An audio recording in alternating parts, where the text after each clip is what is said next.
Okay, we'll call this special meeting of our council together, council for tonight, and we'll start with the land acknowledgement. Acknowledge that these are the ancestral lands of the Mi'kmaq people, and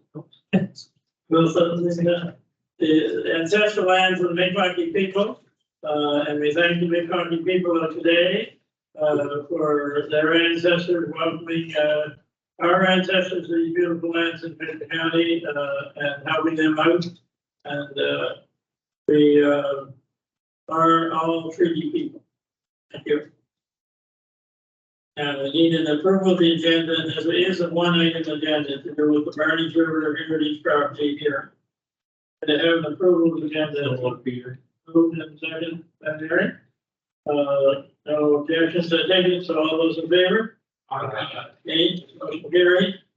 And so, like I say, it's a one-item agenda, and there was a need to do this tonight rather than wait 2 weeks. And I asked Brian if he would sort of explain what that need was. So the reason we put it on as a special meeting, they applied for a conservation grant, which province, so we need to get the registration in place. This province can't grant money until the formal registration in place. So notice was given to the group of the hearing tonight. And basically they had the option to attend or not attend.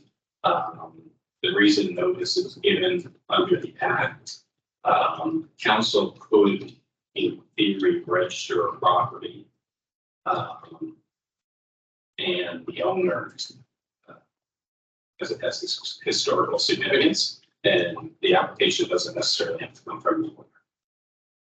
So that's why the hearing is required. So if the applicant, if they will post an application to in favor of it, with this would try to get conservation. So yeah, I would say that's one.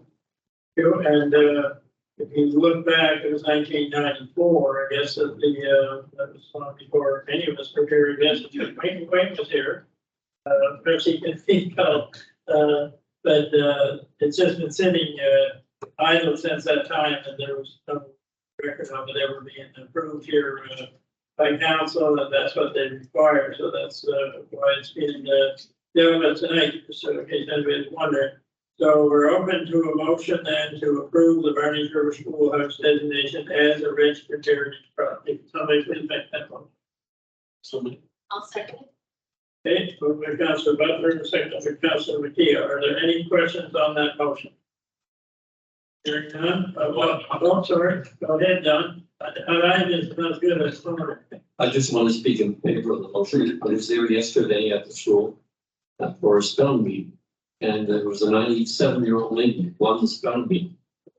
At any rate, they're certainly looking forward to coming forward with approval, so they have windows and a roof that they want to apply for funding to assist with. So this is an important step before then, if we can do something. Okay, it's great that somebody in our community wants to do that. It's also great that 97. Were the others all over her age? That's great to hear. Go ahead, Councilman. 2 years ago, I took the time to stop in there. It's only open certain times. Young lady there, and schoolhouse. It's a whole lot more than just schoolhouse stuff. It's expected to do schoolhouse stuff, but there's a whole lot of military stuff. Certainly a very interesting place and an opportunity to just look at all this place again. Have to be, not only on the dead end kind of one. A little bit cut off, but it's certainly well expensive. Okay, any other comments before we go? Seeing none, all those in favor? Aye. Against? Motion carried. And with our agenda completed, announce that this meeting is now adjourned, this meeting council today. Turn it over to, who's first, Randy, Public Services. I'd like to call the crop service meeting to order. First, I'd like to begin by acknowledging that we're on the Mi'kmaq, the ancestral unceded territory of the Mi'kmaq. Next is approval of agenda. By Deputy Warden, seconded by Dave Parker, or Council Parker. All those in favor, signify by saying aye. Aye. Down my name. Yeah, all story. On the agenda, it says it was moved by Council McKeel and seconded by Council Palmer. I think that might have been Dave Parker that second the approval of the agenda. Oh, sorry. Okay. We get next. Okay, all those in favor, signify by saying aye. Aye. Down my name, motion carried. So any emergency resolutions? Emergency resolutions? I will go ahead. Councilor Dave Parker.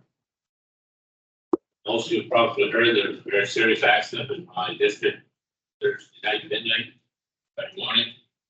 I wish to make a resolution of just send the letter to Public Works. Copy on our MLA's about that turn. Now that's it, it's unanimous consent, I need to do that. Okay. Everybody in agreement? Agreement. Okay. And that's the. We'll get add that to 8B. Okay.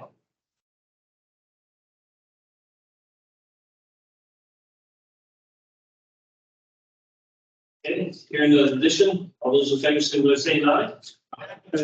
Down my name, motion carried. These, next is the correspondence.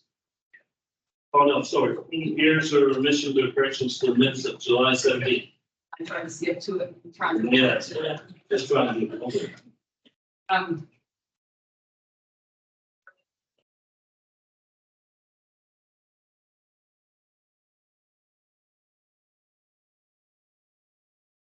That's when you were in dispute of no one recognizing you wanted to second something. Yeah. Okay, so we'll have that, item changed. There any other areas of missions, corrections to the minutes, July 17th? More time, here's the missions, corrections, to the minutes of July 17th. Hearing that, make that change. Next is correspondence. Thank you for taking that out there, so. Just for information purposes. Next is the correspondence.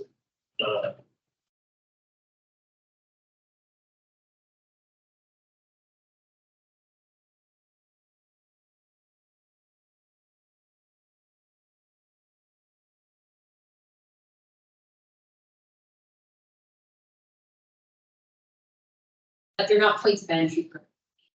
And somebody that is not used to our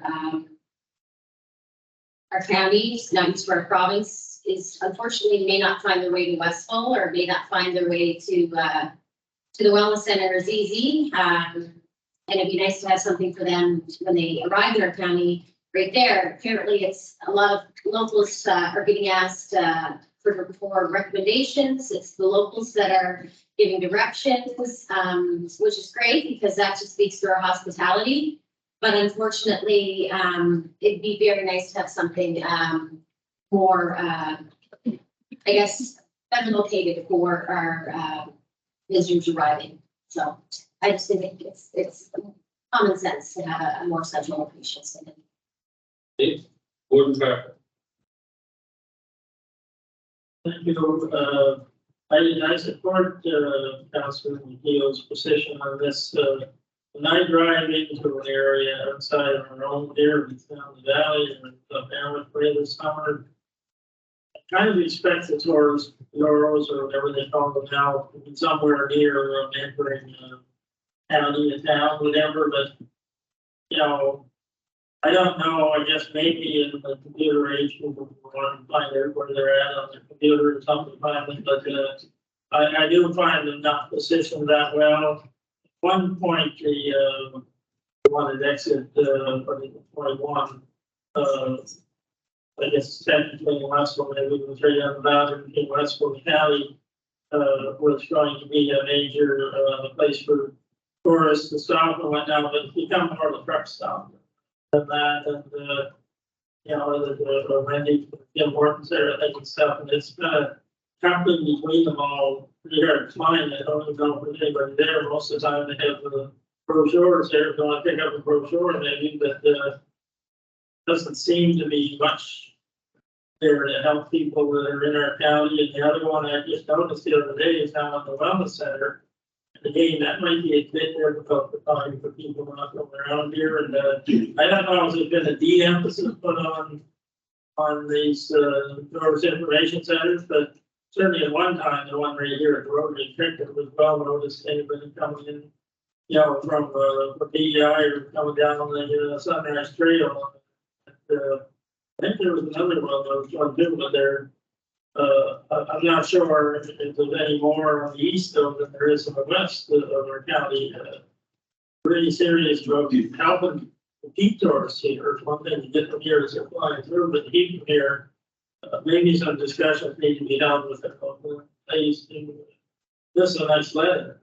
It's just telling us what exists. It's not correcting the situation that I think Councilman Beal was referring to when he brought it up here in the first case. So I don't think we should just drop the ball on this one with this letter. We need to pursue it through the local lines.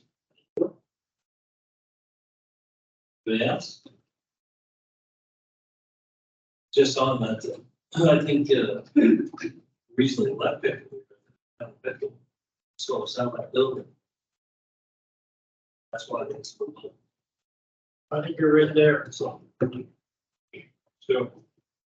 Just to add to your comment there, Councilor Palmer, ferry actually arrives in the county. So it'd be nice, there's areas, there's room down there, as soon as you pull off, there's ample opportunity, ample places for them to have a tourist bureau. I know the one across there is, you know, shut down and being used by the town for different purposes, but there's other opportunities. And just to write that one of the largest points of entry behind the airport and the airs, you know, get away, I think we're missing a huge opportunity here. Thank you.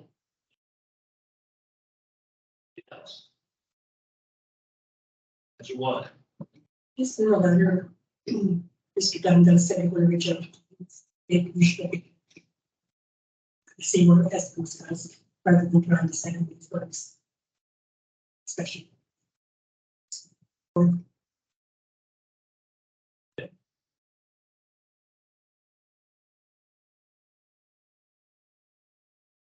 to do anything? The motion? Make a motion with Council Warren's suggestion that we write a letter to teams requesting to meet with them on the subject of tourist information bureaus. I'll second it. Second. Is that a meeting that you want all council? I would, yeah, I think the motion I make would be all now. Okay. Anybody else? Seeing none? All those in favor, signify by saying aye. Got my name? Motion carried. Next is the response from fisheries. Agriculture Minister regarding the fishing group. All of that. Thank you, Mr. Chair. Just asking for a name here. Personal approach to me. Certainly is Ray. He's the former chief of the Blue Mountain Fire Department. I don't let him know that go ahead and into the late district. Thank you. Same as the Ray. Okay. And the next is letter from Pickle resident concerning noise in Pickle West.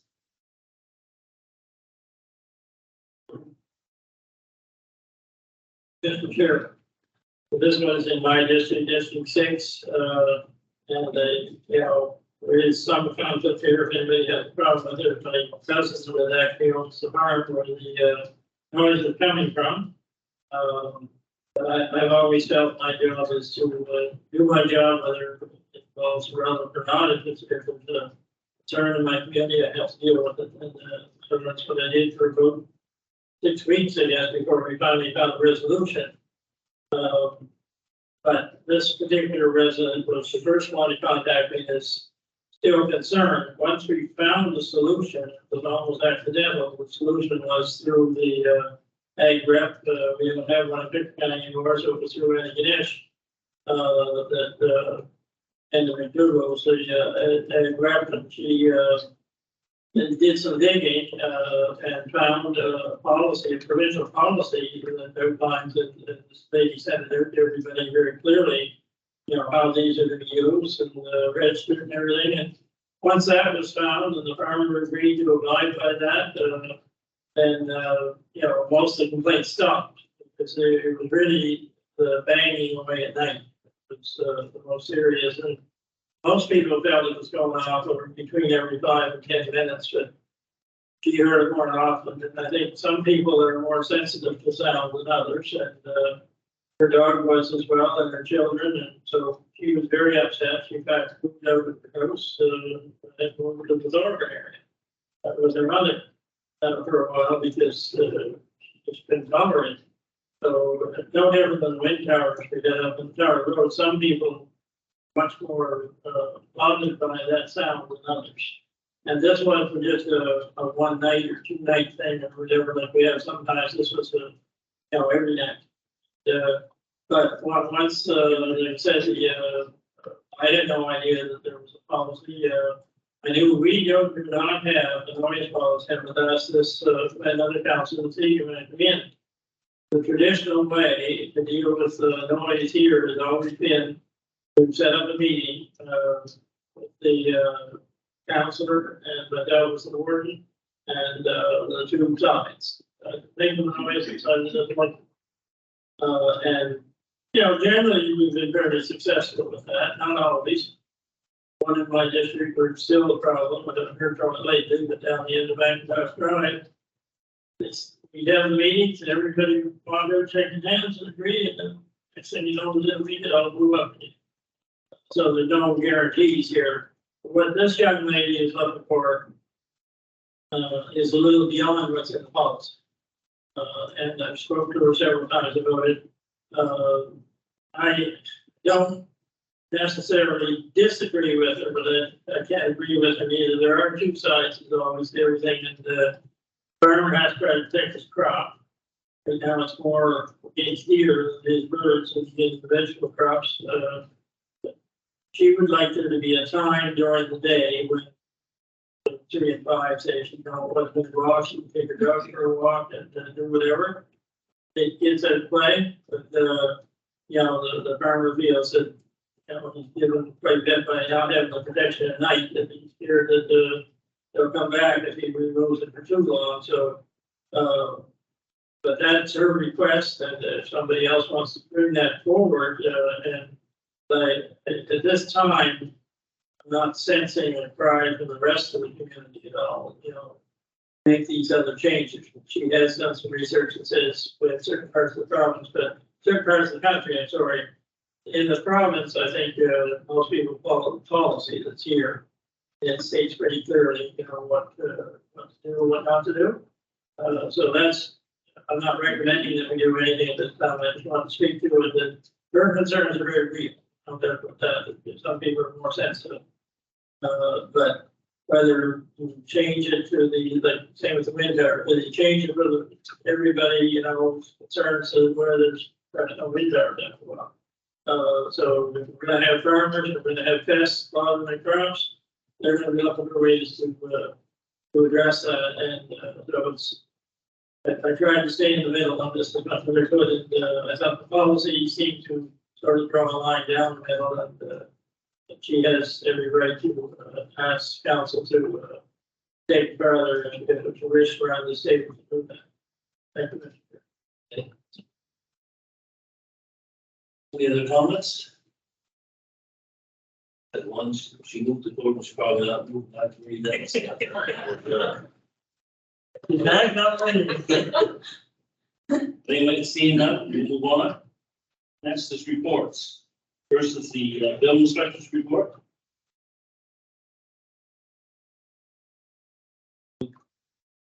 One, Councilor Ellie. Questions? None, all those in favor, say by saying aye. Caroline Dane, motion carried. Next is the bylaw dog control officer report. By Councilor Boyles. Second by Councilor Parker. Questions? Councilor one. Just on the dog control for District Two, it has 2 in brackets and we have 6. Does that mean 2 people will get in District 2 area? It's cut off a little bit, thank you, Yeah. Councilor. But that would actually indicate that the chickens could. Fortunately. Councilor Turner. Thank you, Mr. Chair. Just looking for some more information. Pretty vague, a lot of the information that's on this. I have a complaint that's in my district. Dealt with it. Public Works Department. And with that as well, but the information on here says no avenue extension, says that a number, signed complaint. Initial site visit, you, findings, behaviors, not site, but yes, I understand that. Then it says basic plugs, it just says new info. Like, how am I supposed to interpret that?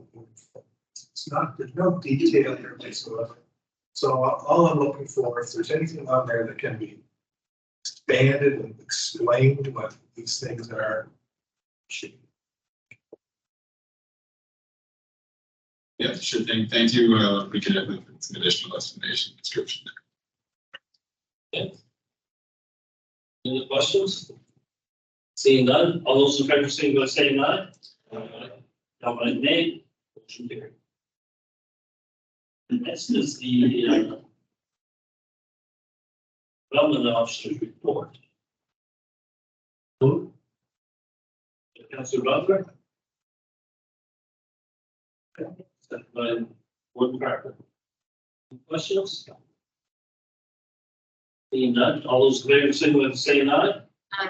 Caroline Dane, motion carried. Next on the agenda is the Mount Home tourism signage. That's a discussion with the county funding the new tourism signage.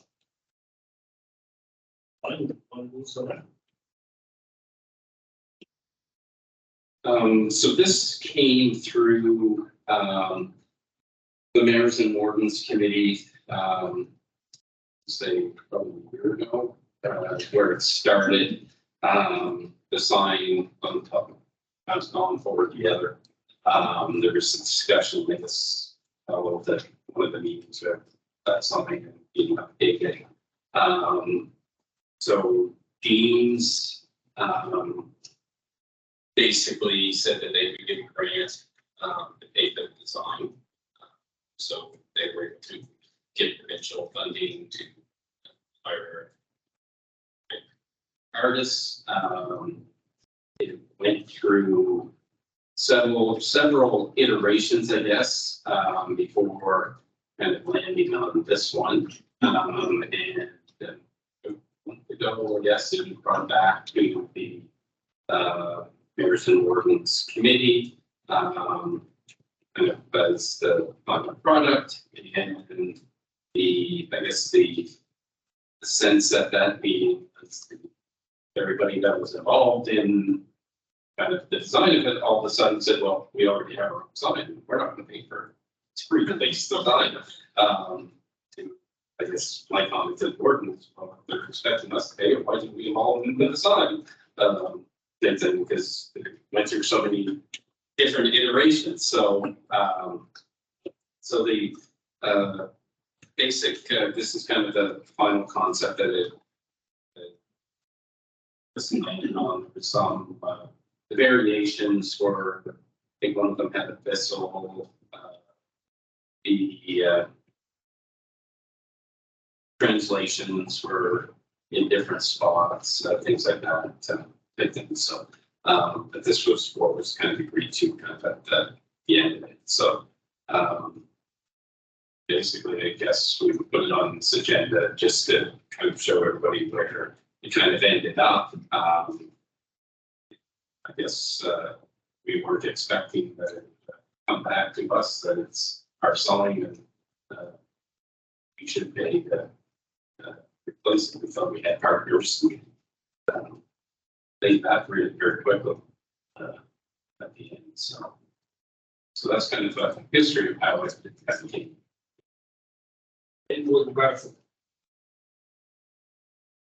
Yeah, it was kind of a surprise to me when everybody sort of backed out and we were, some of them thought the deans that were gonna pay for everything, which never was the plan, and the deans that offered to look at the design part of it. There is another sign involved too, really, it's made this very clear many times that there's a sign coming in on the number 6. That fell down, the owner before that, maybe, that sometime around that time was flat now, that was also brought to tourists coming in from that direction. The one on top of Mount Tom, it's just lost its value, you know, and Asian territory across the Benson County, it does say forward together, which doesn't mean a whole lot to anybody at this point. So we started these discussions, like Brian said, maybe a year and a half ago, and it appeared that, you know, the mayors were on side with and they wanted to input into what we put on. There was any, that input evaporated when it came time to see who's going to pay for it. So I don't think, we don't have a cost at this time. No, typically they're in the 20,000-25,000 range.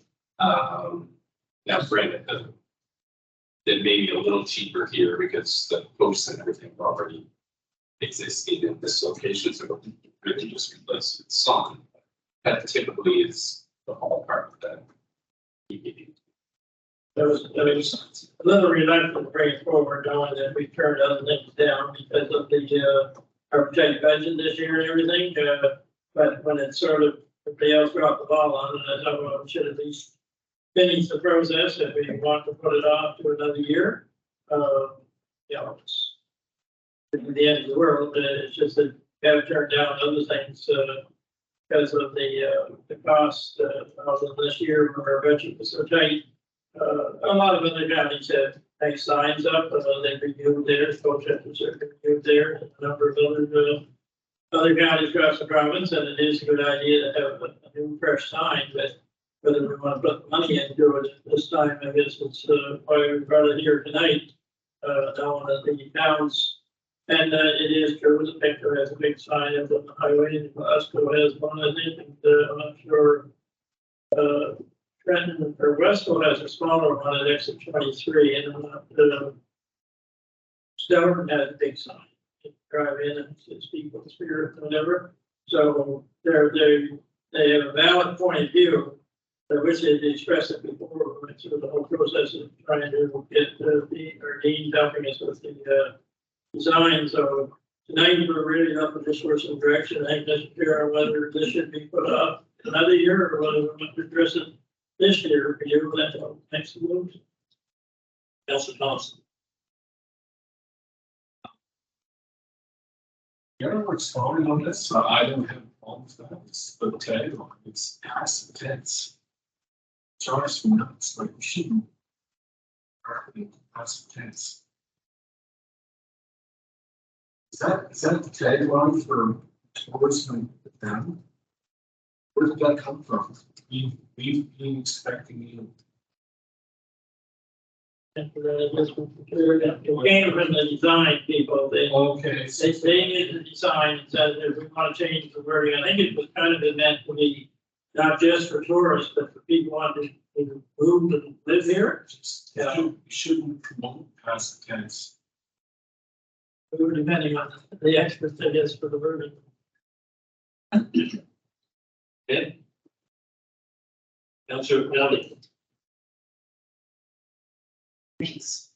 Thank you, Mr. Warden, for mentioning the concern I have about the sign out of the county line in the State Commercial. So, would Jeff advise replacing an already existing sign when there's no funds available for a sign that's damaged and completely gone?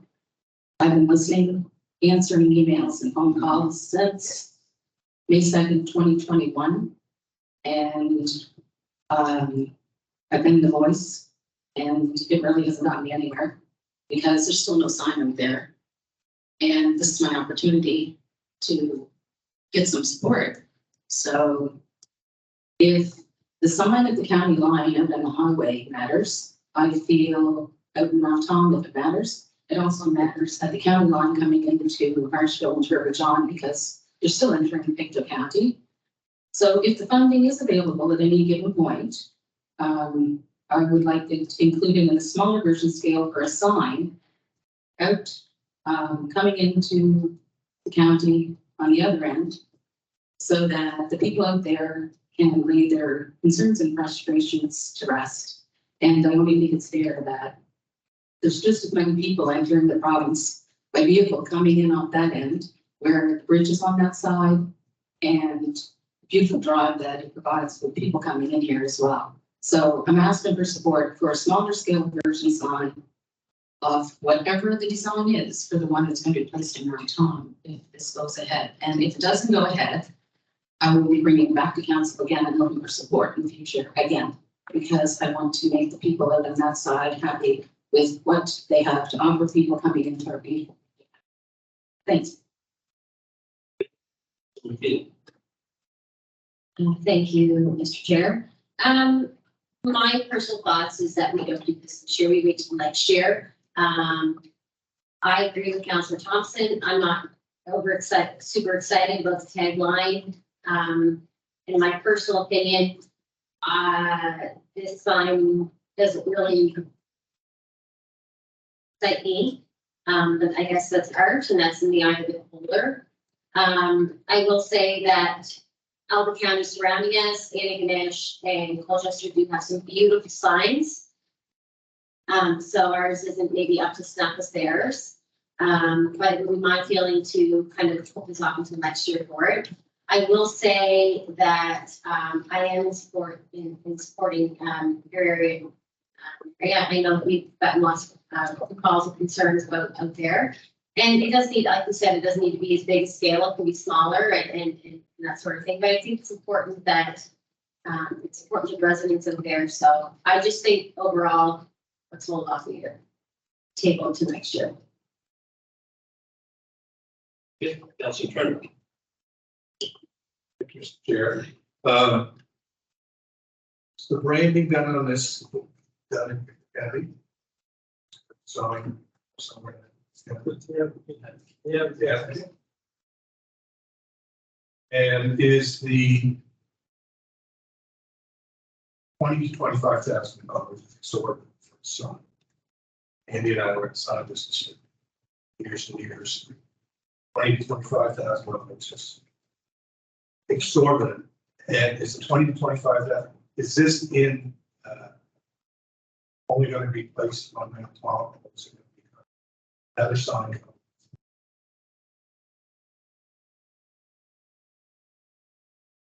I believe is there one now coming in Vantage? There is one coming in Vantage.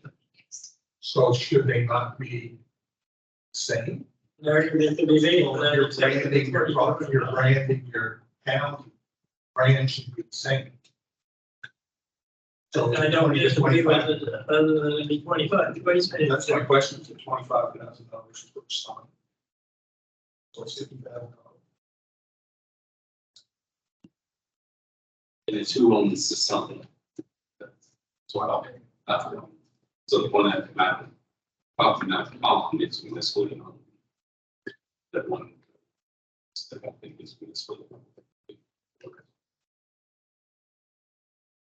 It should be looked into. Yeah, it should be still brand the same. Yeah, that's what it's going to. Brand should be the same. That's one. Thank you. That's Councillor Butler. Mr. Chair. Anyway, It's about like, I'd like to speak in favor of the concept at least. I like the sign that's been created. And listening to others, I agree that we have to look at other entry points in the county. The price is through the roof as far as I'm concerned. My community dealt with auto trader, for example, and had a sign put up 11 years ago. You heard the word, and that sign looks the same today as it did 11 years ago. And the price was a fraction of what we're talking about here. So I think there has to be some more work done, but you check out the price and it is been suggested perhaps as something we work towards future. I think the price, just to speak on the price, 25,000 was really soft tubes and the holes and everything like that. I think if you go to a new sign, I think that an existing sign just to go over. So I don't think the cost will be 25,000. I think it's something we should be looking into, so. Councillor Elliott. I just wanted to add that the municipality has no ownership on the sign that existed out in Marshall coming into the county line. And it was provided by another group that don't exist anymore. So there really is no funding available. So if there is no sign going to be placed over Mount Tom at the present time and it's voted against or set aside, I would be happy with just welcome to Victor County on that side, and that would please the people because it's better than nothing. Councillor Mateo. Mr. Chair, I think before we can go for any further business discussion, we need to have prices, we need to have an actual cost and some more information. So be my suggestion that we table this for this evening and put it on a future agenda when we have some more costs and more information to go further. No decisions have to be made tonight. Seconds. Those in favor, signify by saying aye. Aye. Down any nay. Motion carried. Okay, move on. Emergency resolution, letter to public works and dangerous turn. Councillor Dave Carter. Thank you, Mr. Chair. As I'm sure most of you have heard on the radio and other media, it's a serious car accident. It's teenagers, very young, age of 16, 17 years old. Got off the road, 4 of them rejected. So far, they're all still off. But there are some pretty serious injuries. You can't prevent every accident. You get that. This particular location has about 1 per year. People who live there are very frustrated. There's something wrong. It's trauma in their home as well. Children around what's that age? 15, 16. I've had several calls saying, well, I'll put up there. A lady who lived, the lady and her husband lived there. The lady would probably be satisfied with the guardrail. It may be better signage. There is a black and yellow checkered sign, but it's on the other side of the road. It's basically people coming out of town. Haven't been any accidents, to the best of my knowledge, of serious accidents, people coming out of town. Just stuff. This is Route 289. About a mile from the town line, but it's actually traffic. More than half of that's downhill. A lot of what locally knows half mile hill. Well, it's a twisty road. There's a sign up there indicates a twisty road. It's a 70 km/h zone. And there's a warning sign that at the beginning of the turn, that's 50 km. So there is some signage there, but it's not good to job. So I guess I'm going to make a motion to ask for a seconder. Read a letter to the Honorable Kim McNess, she's the Minister of Works, asking her to have her staff review that particular term with the task of approving. That's all, and I've asked that be sent to Farley, and all that, right to west, and everything just. Second. Second by Councilor Pell. Any questions? Okay. Consider the motion in terms of approving that parent or whatever, should it say, in terms of safety? Then we're not looking at just approving it, so it makes it a little better, because we're looking at it in terms of safety. I would like to see that in case I don't answer, well, we can improve the slope. Might not be safe. Chair. That road was repaved about 3 springs ago. Nice and smooth, and that's a series of organic turns go down the hill. This one at the very bottom, so I call it sort of a double turn, started building it, a little deeper, or sharper. The turn on the right hand side, I took them, and then shoulder, way you go. Said it happened regularly. And probably it doesn't. Accidents that are big pop trucks over the bridge, things like that, small cars. And it's not happening necessarily on road circle. Oh, certain conditions. Very good. So yeah, I have no problem with safety, I just, at least I want. Yeah. All those in favor, signify by saying aye. Aye. Aye, nay. Motion carried. Okay, next up is community announcements. Repeal. Yeah, sorry, I'm sorry.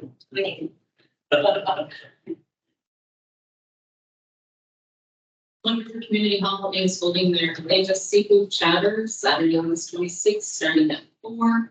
$15 takeout only, and they have record-breaking sales. Sometimes only lasting 17 minutes. So if you want to be there early.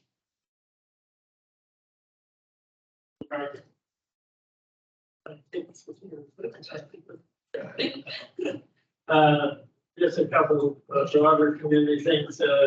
One is our exhibition is coming up very quickly here. I was in there yesterday for the RCMP musical ride, so they're well on the way to get things ready. I believe it's the 6th that was asked to be there for the grand opening. I'll start that Wednesday and school Sunday, I believe. Wednesday and Sunday now. So we need all the support they can get, especially from the weathermen. They don't get good weather good turnouts, but if you can just kind of spread it around your communities that it's going on, sometimes there's so much stuff going on, it needs to get forgotten. The second thing I want to mention is both Viola's Place, our homeless shelter in the county. I'm on the board there, and they're having a number of fundraisers coming up all at the same time. They're in early October, so we want to give you an early notice that you'll see things going on. They get a lot of government money, but they have to raise a lot of their own funds as well for the operational part of the shelter. They have 20 bids now compared to 8 before that they had before that old church. And they're full every night. It's not winter yet. So they don't know what they're going to do come winter, but so they are trying to raise funds. They have a number of things going on. One of them you'll see, I think it's going to be in the superstore there, is that some new second building supplies donated to the shed. This is going to be a well-done shed,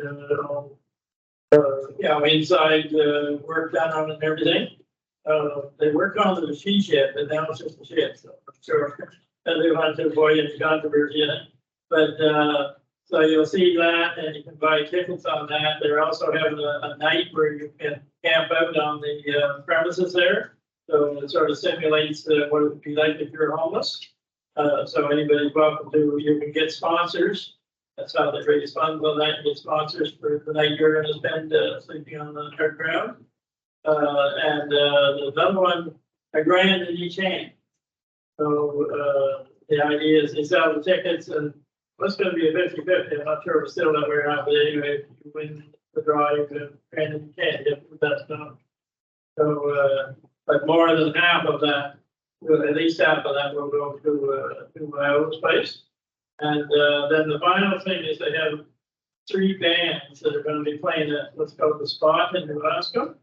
And one of the jobs they gave me is I'm going around to different businesses collecting donations for silent auction. And they got some really good value items there. I know it's kind of hard for me to go looking for items. It's items that are worth $2,000 silent auction. So there's a lot of support for the homeless shelter, but there's also some negative out there, that there's just a bunch of jerky people that we're looking after. And I think that's too bad, because badly needed in this county. Are there some people taking advantage of it? Yeah, there probably are, but any social program we have, to hear criticism of people that are on welfare and all this kind of stuff, it doesn't mean there's not a lot of people that need help. But I just want to make everybody aware that if you see some of these promotions taking place, Sobeys or at the superstores or whatever, please support them and encourage their assistance to support. Anybody else? Seeing none, I'll blame it. This last weekend, we had the East Rural Fair in Thornton. It's a huge success. Everything went off smooth, big crowds, every event, everything, a lot of things were sold out. Great to see people get out to enjoy themselves and be part of the community. So, Gordon Park was there. It was forceful a couple times. But anyway, it was a tremendous weekend.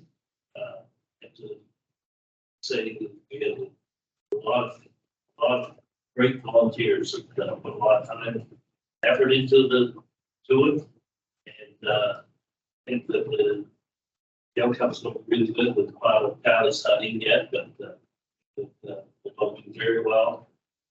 So you know, I think that it might be back up and running again next year. So that sounds good. Everybody's very positive, and more people are saying that they'd like to volunteer next year. So they see what success it was. They want to be part of it. We're part of it. I think, Mr. Chair, I certainly echo what Randy said. Everybody was seemed to be having a good time. They run out of food everywhere because there's too many people there. It's always a good sign. But I want to mention one thing in particular when Randy mentioned volunteers. So they had a terrific antique car show. I was looking at the parks. They owned I think somebody said it was 150 or something. There's a lot of them anyway. And biggest one I've seen in this county is biggest show. But as my wife Colleen and I were leaving, there was this young lady. We knew some people around, but not a lot. And she just stepped forward and started talking to us. She didn't know it was the warden or who it was. She just was being friendly to people. And so I found out eventually that, like, I read on all the signs on the old cars and trucks, that it was the Sandy Rhino Memorial Structure Antique Fair Show. And this ended up being Sandy Rhino's stepson brother. Sandy Rhino, well respected and known around that area. I'm sure I've talked with other people. And but she was an exemplary volunteer. If you think of what volunteers do and everything, she stepped out to kind of talk to us and we had a lovely chat for about 10 minutes. And I just here's the lady who lost her brother to cancer, and well thought of in the community and everything. And we know that our community events all depend on volunteers. I think it's already doing something. Let me quit a bit. Anyway, I want to mention that because volunteers are so special and we honor them every year and everything, but sometimes some just stand there. Thank you. Good. Oh, yeah. I get too late to just get down to the last turn when I arrived. The biggest fundraiser. Yeah. Anyway, I'll call the public service meeting adjourned.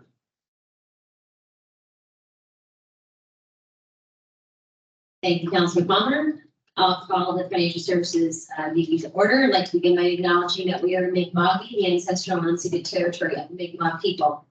First, I'll look for the approval of tonight's agenda. Moved by Warden Parker, seconded by Councilor Turner. All those in favor, signify by saying aye. Contrary, nay. Motion carried. Any emergency resolutions this evening? Any emergency resolutions this evening? Seeing none. Any errors, omissions, corrections to the minutes of July 17th? Any errors, omissions, corrections to the minutes of July 17th? Last time, any errors, omissions, or corrections to the minutes of July 17th? Seeing none, I'll call for the vote. All those in favor signify by saying aye. Contrary, nay. Motion carried. Correspondence, none this evening. We'll move on to reports. The first report is Recreation and MPAL.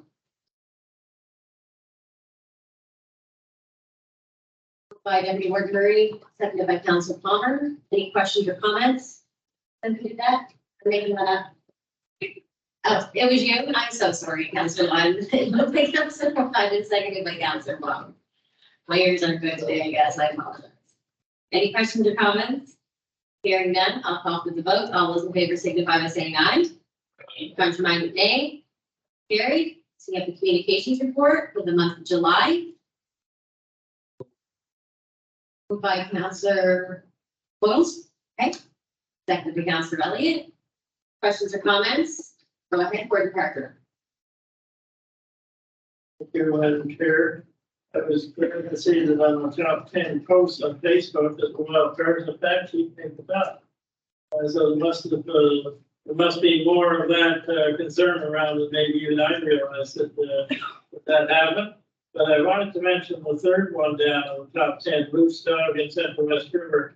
I think this is probably the same dog we're talking about, but a neighbor of mine just up the road, we're up onto the West River East Side Road, was walking her daughter's dog, just a little dog, while she was down visiting her from Ontario for the vacation. And another dog had overpinched her, like the little dog, and attacked her, and the lady tried to get in the middle of it to save the little dog, and ended up with some scratches and bites. But I have heard that she was very appreciative of our bylaw officer was called, and she was very appreciative of how it was handled. And the lady who owned the Doberman agreed to pay all the vet bills and whatnot for the little dog. And he's recovering, so it ended up, I walk a lot up and down the road and I see dogs different times and I just ignore them and hope they ignore me. But in this case, there was another little dog there that was sort of the bait, I guess. And the good news is that our bylaw officer did her job and was well thanked and respected for doing her job. So I just wanted to mention that here tonight. Sometimes you only hear about people and things don't go right. It went great. Thank you, Madam Chair. Okay, thank you very much, Warden Parker. Any final comments or questions? Seeing none, I'll call for the vote. All those in favor signify by saying aye. Contrary, nay. Motion carried. Next, we have the emergency services report for the month of July. Moved by Councilor Butler, seconded by Councilor Boyles. Any questions or comments on the emergency services report? Councilor Parker. So much content as a request. And sometime once a year, we get a summarizing report.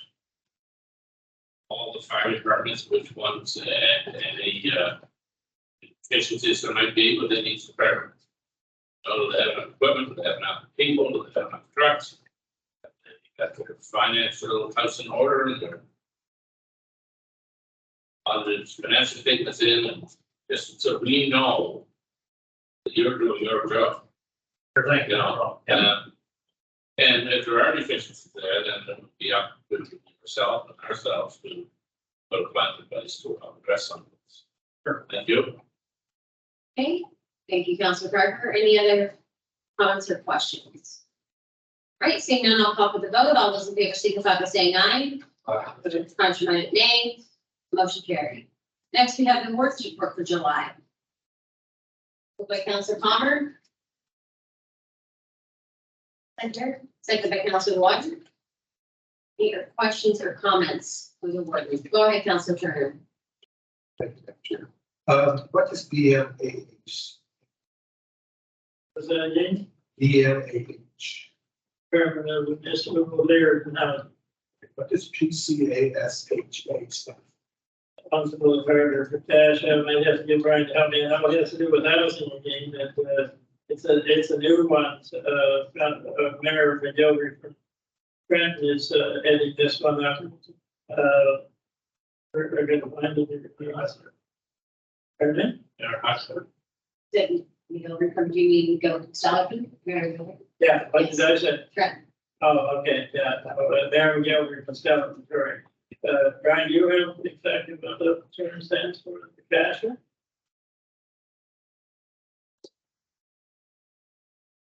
Housing Association, that's the last, sustainable, I think, the Affordable Sustainable Housing Association.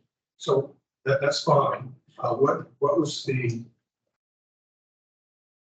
Yes, it's a meeting.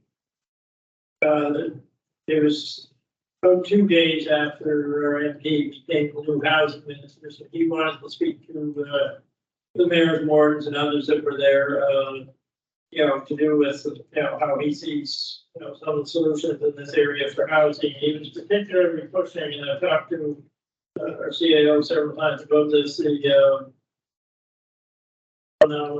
word that was the accelerator, how the accelerator fund, which I think the due date was last Friday, he was trying to get municipalities to set up a plan as to how each one of us is going to tackle the housing issue within our municipality. And they really wanted goals set as to how many houses that for so many years that you hope to see and where that was going to be. It wasn't to help build any houses or help contract anything, but it might be to help us organize it somehow. But they really wanted us to set objectives because we were one of the areas that were seen as deficient in enough housing, probably most of the province, but the cash was being set up anyway, long before he became federal housing minister.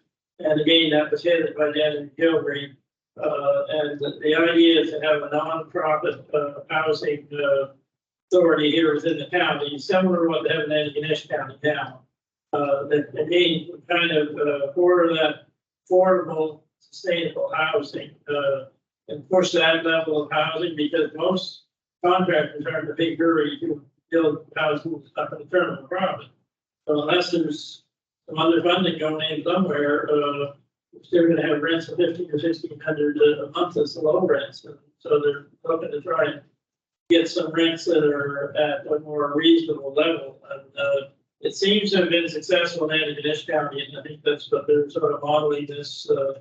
There's going to be a governance board, and there's also going to be an operating board. I don't believe it's set up that this group is going to own any houses. Right on that point? Not sure on the ownership of who owns this council. Is there a time frame on this initiative? There is. I'd have to get you some more detail. I don't know all the details of it. If I could get that set, that's good. Might be the best thing. It is something, yeah, it is something new here in the county. It has been discussed since 21. I think the first meeting was like. Any other comments or questions from the board's report? We have one right. And just like to add, I got the link here that, this Thursday, August 24th is there's a regional meeting on this, provincial and municipal service agreement. Some of you may have already been on some of the Zoom calls, but I guess this one's going to be an MS Teams call. Not sure why that change was made, but the regional doesn't include CBRM. It includes everything to our east pretty well, I think, and also takes in Colchester, Cumberland, and probably East Hants. I did only 4 regions for the province, and that's, I guess, one of our last chances, because this is going to go ahead or not going to go ahead with whatever sold in August. They want to push it ahead as quickly as they can because they don't want to miss the fall session. But I have spoken about some of our concerns for sure to do with not want anything to do with this road, saying, in some areas it's seen as a good thing, but those areas are looking upon it differently than we are for sure. report that came out today shows that this was mentioned here, I think by brother Council Dave, the other night, that we have more roads than any roads in front of us, but we have 25% more than the next one down the list. You know, we had 1,500 some kilometers, I think, compared to 1,100 some was the second one. So if we had all those turned over to us, I drove on some of them this weekend, and they've got bridges, culverts, and everything, a lot of places to go, so they're all available. I think it's 1 to 3, but I don't want to say that for sure, but it's on Thursday, August 28th, it's Thursday, the regional. The 3. So I think it's important that the voice be heard. You know, there was talk of perhaps splitting it down the middle and doing some, they got A and B. Well, A, you know, is going to cause us a lot of problems. You can swarm would help the towns with the roads that run through the towns. But B is the one that could get us in trouble. They're selling it as totally voluntary and not to worry about it, but sometimes these things start as voluntary and suddenly they turn into something else. Anyway, I just want to make sure everybody was aware that that's coming up this Thursday. Thank you, Madam Chair. Okay, thank you very much, Mr. Warden. Seeing no other comments or questions, I'll call for the vote. All those in favor signify by saying aye. Contrary-minded, nay. Motion's carried. Let's move on to accounts paid for July 2023. Questions, comments on the accounts paid for 2020. Okay, acceptance of that report. Okay, moved by Councillor Parker, seconded by Councillor Thompson. Seeing no questions or comment. Oh, go ahead, Councillor Thompson. Page 3, bottom of page 3. Says Royal Bank Visa. And it says June 23rd, DESTR LNK RJ. What is that?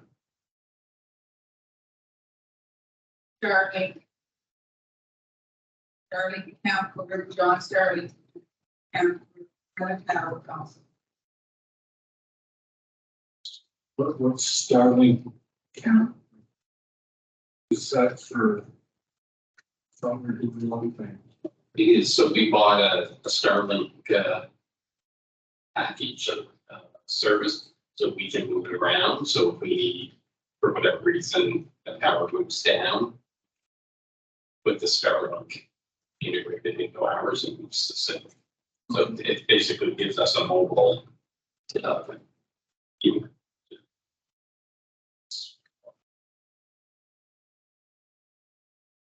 Okay, any further questions? Seeing none, I'll call for the vote. All those in favor signify by saying aye. Contrary-minded, nay. Motion carried. Next, we have the transfer tax for information purposes only. And as you can see, we've had another great month here, 105,371.30. So we are summer months of real estate, which is usually the great months. So it's not a surprise. Any comments on the de-transfer tax? Questions? Still doing well. Okay, moving on to tax receivable report. The tax bills that just been out for our final tax bill for the year.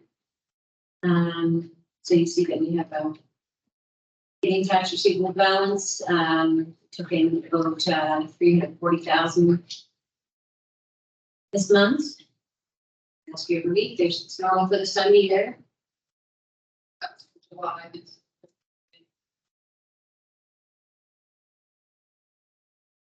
Okay. All right, we'll move on to number 7. Municipal service grants versus for District 6. The Stillman Cemetery Company, the amount of $5,000 for a new lawn tractor.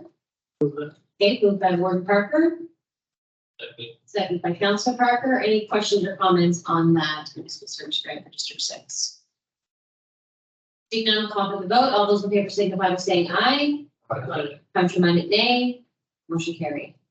Moving on to District 8, we have 4 municipal service grants. The first one is Elm Cemetery, an amount of $3,488.82 for maintenance and markers.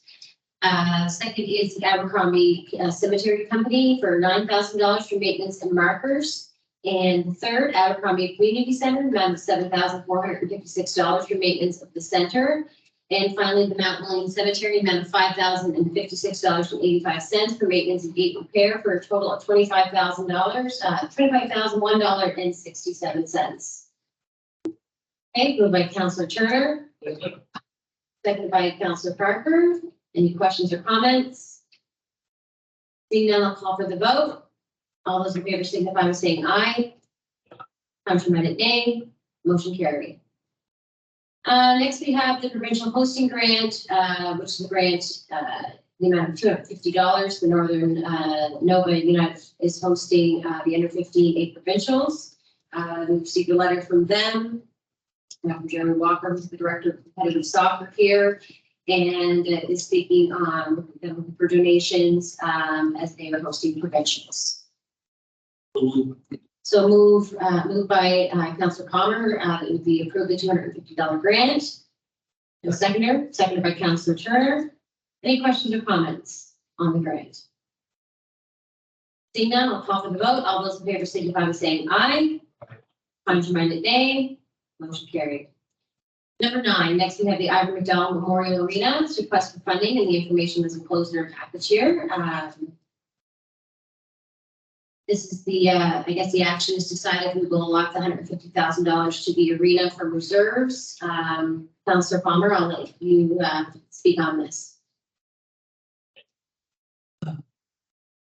Back in December, we received funding from the province of $370,000 for the waste plant.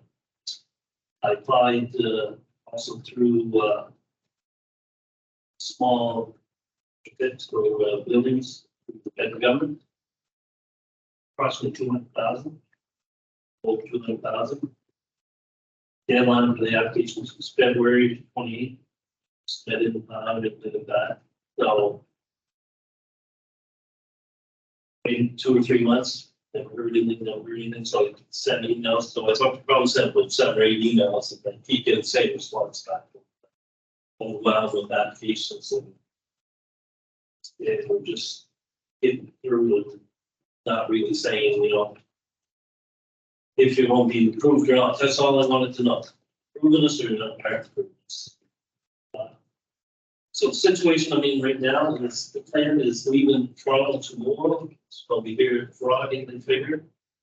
It's going to be installed and it's up and running by September 21st. Still approximately $185,000. I also said we received the funds from the federal government. It's just timing. You need money in order to pay. Well, the plan itself is going to be paid for. Federal government install that we have to pay our installer short term. Anyway, that's the situation for the green right now. Anybody has any questions? Yes. Okay, we'll start off here. Councilor Parker? We not debate as a principle that doesn't mean. Yes. That time. Read that if this happened, I think it's standing up. I don't know. That I for those funds. Fully understand we may not have that. We couldn't do and can't have our grants unless. I so move. Moved by Councilor Parker. We have seconder. Seconded by Deputy Warden Murray. Okay. Warden Parker. I was going to say the same thing we got there, but yeah, it is important that we support two rigs that service a large part of our rural county. Side, Ivor McDowell on the other side, and this is unfortunate that this money should have come through from the federal government. No, like Randy said, the deadline was February 28th, so there's no need for not being approved by this time. Like you said, either tell us yes or no. Don't just leave it hanging. And It's unfortunate that's happened, but we certainly did agree at that time that if the money hasn't come through, which it hasn't by now, that we would sponsor that. So this is, I thought I read somewhere there, and I get tired reading, but about another 30-some thousand. There's a separate issue, is it?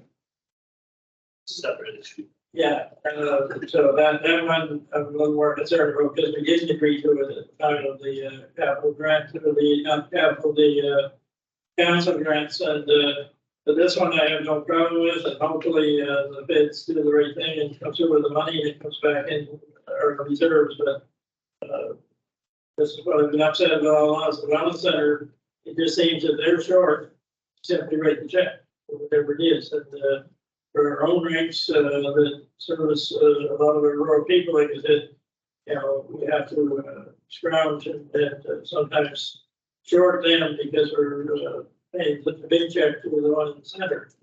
So I'm fully in favor of what we've already agreed to in this motion.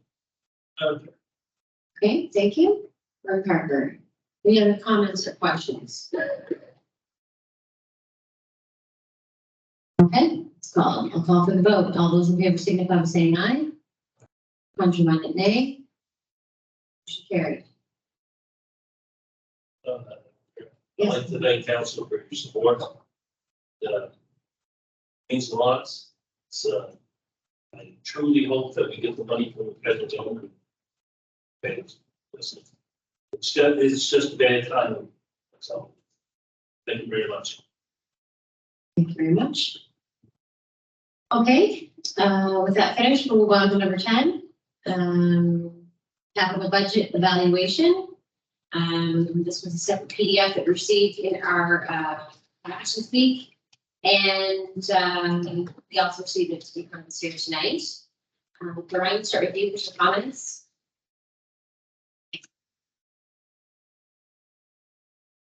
So the list of projects that was circulated is projects that have not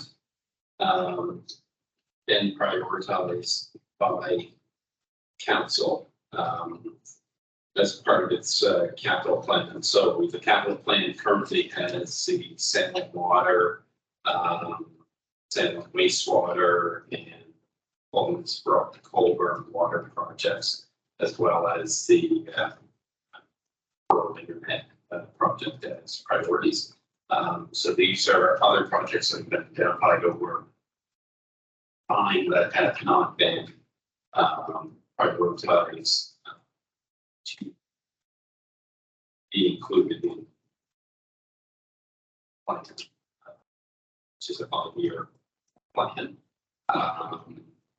The cost estimates are on these are all current. Couple things just in these projects. Under the water meter project, there is a required budget where that at some point, and that point is before we go back to before or increase or adjustment. They did issue that, and it would eliminate the flat rates. All our customers would be moved to meter. And the other one where there is a mandate is the airflow meters of 200,000. We have funded half of that. I think this current year budget as capital revenue. But the again shared services operating agreement does require measurement of flow. So that is there. Other considerations with some of the projects, the Little Harbor sidewalk project. There is the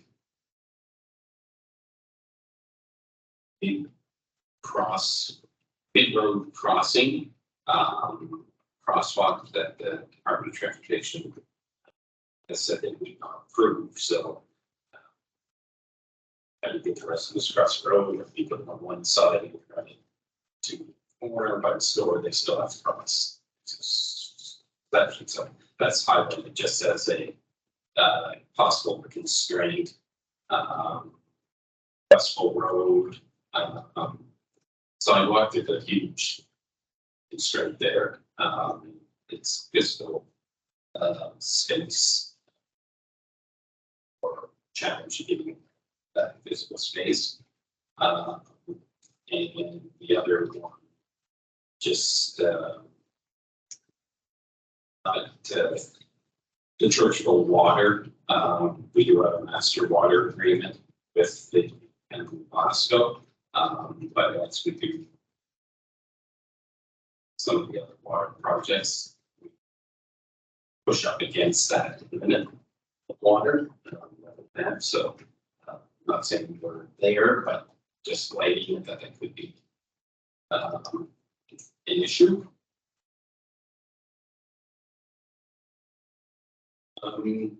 Other things that highlight, I guess, under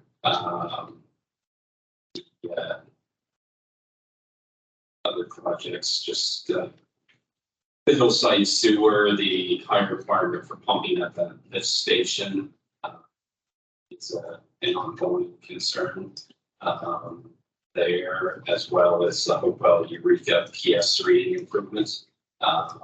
It's aging equipment, basically probably beyond its useful life. And same with the two sidewalks, the Abercrombie and Hopewell sidewalks, both are in states of decay. So the longer they sit, the more to see that them continue to degrade. And the other flag, I guess, kind of understand what paving. It's an unknown, I guess, at this point, but the residents would have to move to their share of that project. So then it would be, if it was ever prioritized, it would be a 50-50 cost share, so the residents would have to do it. I guess in general, all the projects have merit. I don't think there's anything here that doesn't have merit. They're really kind of the bottom rating scale that is in the policy. It places them in 4 categories. So essential, desirable, acceptable, and deferrable. So the X's that are kind of at the bottom cross into 2 different boxes, because you could argue it's essential, but then maybe it'll say, well, no, it might be desirable, right? So that's kind of they kind of go in between type thing. I think the ones that see probably moving up into the essential categories are some of the existing infrastructure that's aging, starting to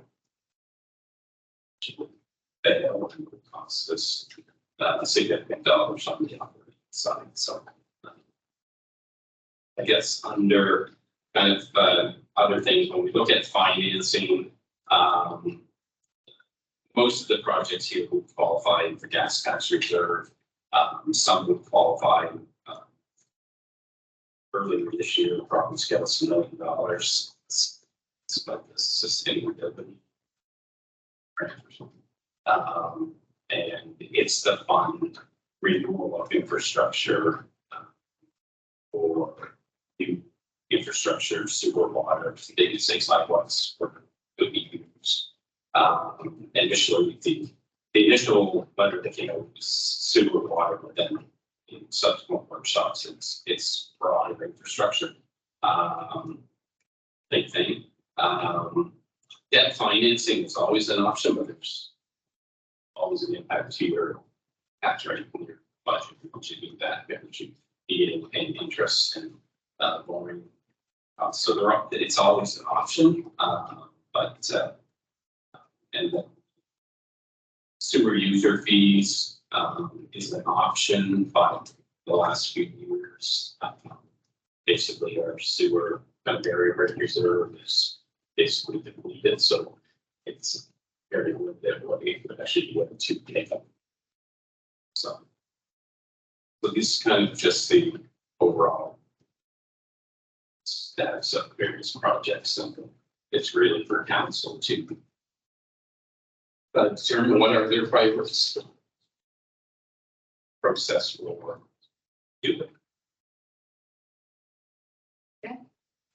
Thank you, Brian. Gordon Parker. I just wanted to be clear, the excess of the green and the excess of that word category they fall into, or does that mean they don't fall in that category, or do they fall into the white category? No, they're in the green, so So whatever's in the green, even though it has an extract on it, maybe you think, well, that must be ruling that out. no, it's in the check mark, that's the Yeah. first one that came. Okay, so, if they have green and an X, that's what counts, Yeah. not the Yeah. white. I just want to be clear on that. Thank you. Okay. What's your thoughts, councilors? Go ahead, David Parker. Council Parker. I know we've talked a bit around council table about needing to upgrade the energy efficiency of this building, and the fact that keep adding more staff, they're gonna have to need more space. I'm curious, how big is space we're talking about adding here? The new Madam Chair, Brian. So the first project, there's two there. The first was, it's basically just renovating the existing footprint, so making adjustments within the current footprint. The second project was 5,000 square feet, so 10,000 square feet because it'd be two-story, so 10,000 square feet of new space. Okay, now I'm curious with that $4 million figure, that scares me, but I suspect it's. How accurate is that? Have you got blueprints? Have you got? No, that 4 million is basically at this point would be a class D napkin, right? That would have to benefit. I have, if I may, Madam Chair, a couple other questions.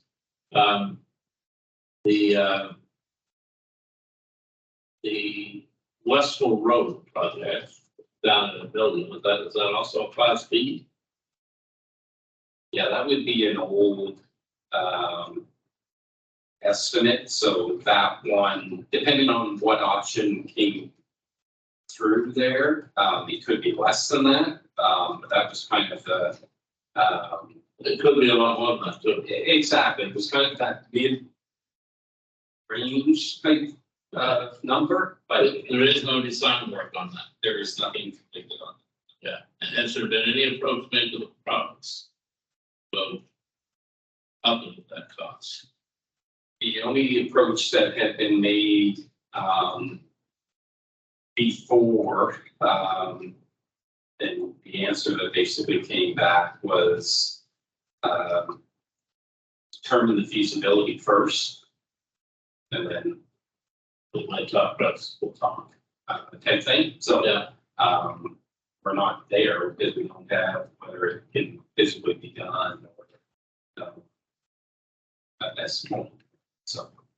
yeah, and finally we approved, quite a few months ago now, I believe it was 50,000 for the design of the Lakers sidewalks. Has that design been completed? It's not 1 month. I'll defer that to Logan. Any further question, Chair to Councilor Parker? The work is partially complete. I spoke with our consultant last week about the timeframes doing on it. Happy with the work. Maybe questions that we have with the province right now that we hear back on as well. Later this bid and your meeting later this week to talk about project planning, getting that completed this fall. Thank you. I'm not sure I understand the term partially. So the status as where we stand today, we completed all the background topographical survey. general layout. We've gone to the province with that general layout to approve the location of the sidewalk, the setbacks to the road, that type of thing. Now we need to get the final design with things like one of the big things is the island, the intersection with East River Side Road and Collins Brook Road. And then the impacts further on properties as we get closer to the beach areas. The detailed portions. So man, this is my last one. Okay, That figure there, that is Class D, Class C, that's 300,000. Yeah, that class D estimate includes the biggest question marks, I would say, there are things such as retaining wall design. So we have to actually, in the design process, we found that we'll actually have to construct on the far side of the columns going the underpass. So that calls into question the need for retaining walls and the type of retaining wall. We'll have a huge impact, range from $500 per square meter to $1,000 per square meter. Retaining on top of that. So there's the detail piece of that. Okay, thank you. I did a better font. okay. Thank you, Councillor Barker. Anyone else? Any questions or comments on this that I'd like to proceed? Barker, Mike? Oh, sorry. On the building here, at the climate change advisory committee, it's been off several times, but started out, gentleman was heading that up with that committee anymore, but, about trying to make this building more efficient.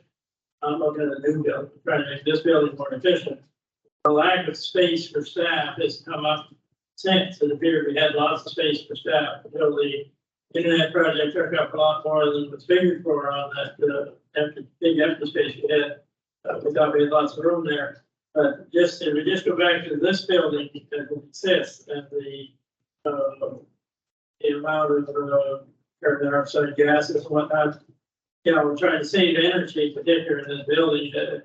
As most of you probably know, we burn oil here. And the government's been trying hard to get everybody off of oil as quickly as we can. It's not that easy when you look at a big building like this, big boilers. But I know we have been having significant problems with the boilers, and it was air conditioning here as we discovered one night. So I'm just wondering where we're at in terms of,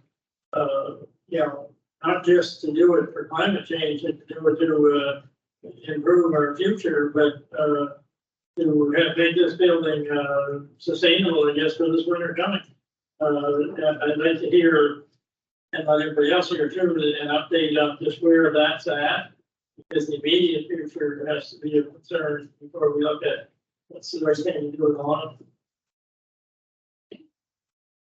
Thank you. No, that's an excellent question. Happy to chat about it tonight. So believe it or not, we just put a lot of work into our system. Should be operational. We're finding that there's still some glitches with the building controls side of things, but then we're controls going to be good. So actually, some see just repairs completed last week. So air conditioning should be up. Heating is another story.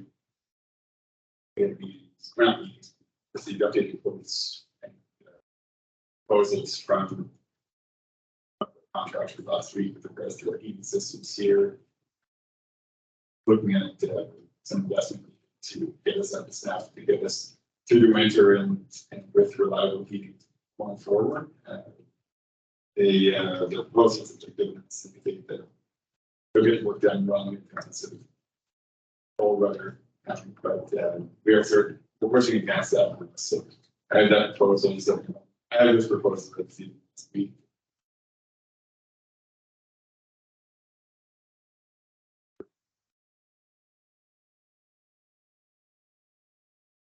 That will get our pumps up and running with 7 pumps building or 2 main pumps that are be. But one should be able to compare within a couple of weeks, the other one was it for a full replacement within 6 to 8 weeks, so.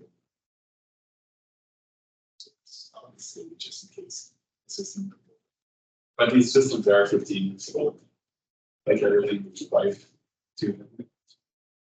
That's what we're at right now. So we've got a proposal, we're looking to approve it sometime next week.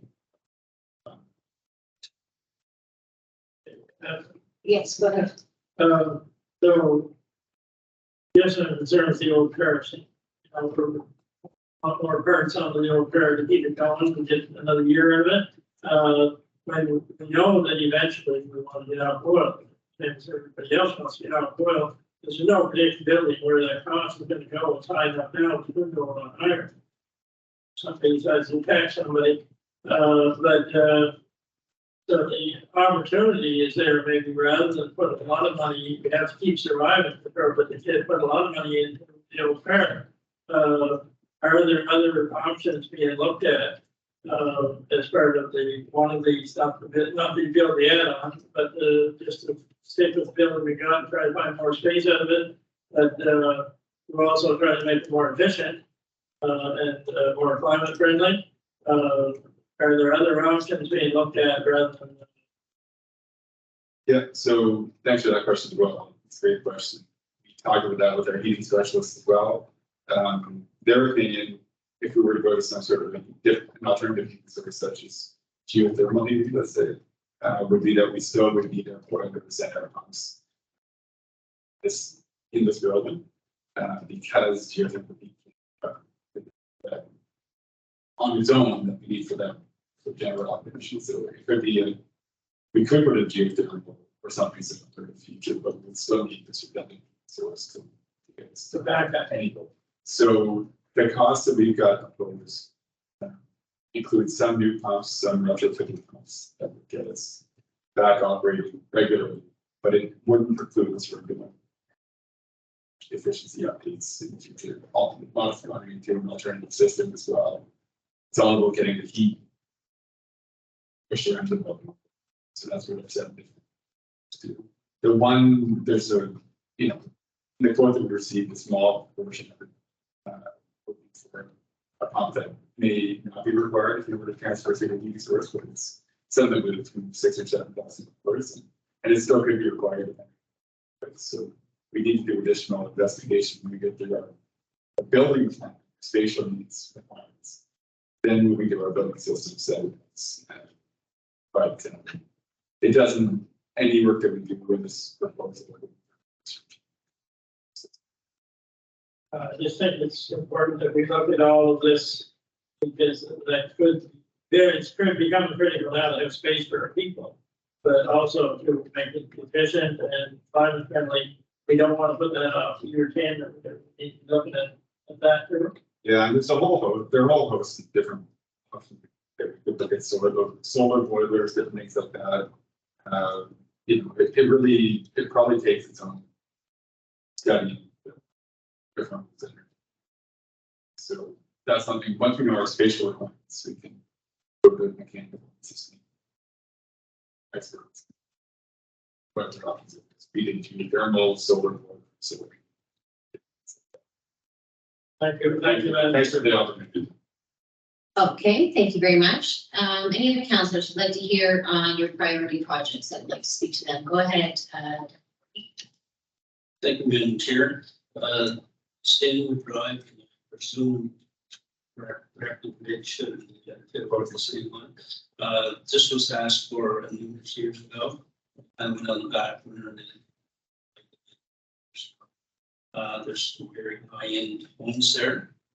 I believe this price is certainly cheaper. I think it should be done because we spent at least half of that 3 years ago to upgrade the road. It's a good shape now. It should be done. Its cost certainly will be down on it, but we got to get the letters up for residents. Should be done for this, but certainly, according to the people I'm talking to, the numbers are certainly there too. That's the first step that we're going to do is get that letter out and think that should be. Thank you, Deputy Warden. We did get that updated, cause us in spring. The letter should have gone, but we planned to have it prior to this, but, we do feel confident in these numbers. After the upgrades we made to the road. The MVA. It's a big job, at the structure of the road. There, that, limit the amount of investment still required, get paid. But we do need to get those letters of basics. That Brian had sent the draft of that. So, Numbers 25 plus. so yeah, we will, It's not that. Is that the municipality share or is that the total cost of? that would be the scholarship. Thank you. Okay, thank you. Counselor Elliott. I just have a question about John's sidewalk. And is it not ready advanced enough, or was it too late to put it on list, or?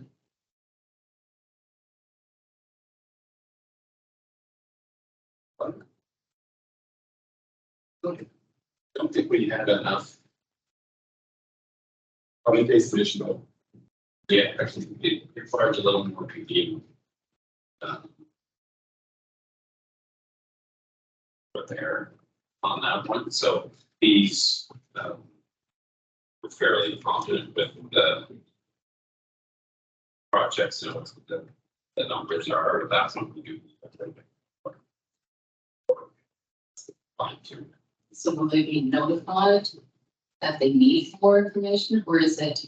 It's more internal that we do for. To understand. And I have one more question. Is it possible to resend this where I can actually see it? Because when I open the PDF, I lose my spot when I'm going down the column and I lose my place. And I'm having trouble because I know everybody's talking about it. I have seen what's on there, but other than that, I couldn't see anything on there. Sorry. No, nope, it's important to say that. Okay, so in years past, what we had was that we had a discussion here and then a survey was sent out to each counselor after the meeting and discussion here so that you could rank the projects that you were in favor of, whether it was top 5 or in order or however they went, and then those would be submitted and we would have the numbers of how they were ranked councils in total. Is that agreed how we continue tonight as well after this discussion?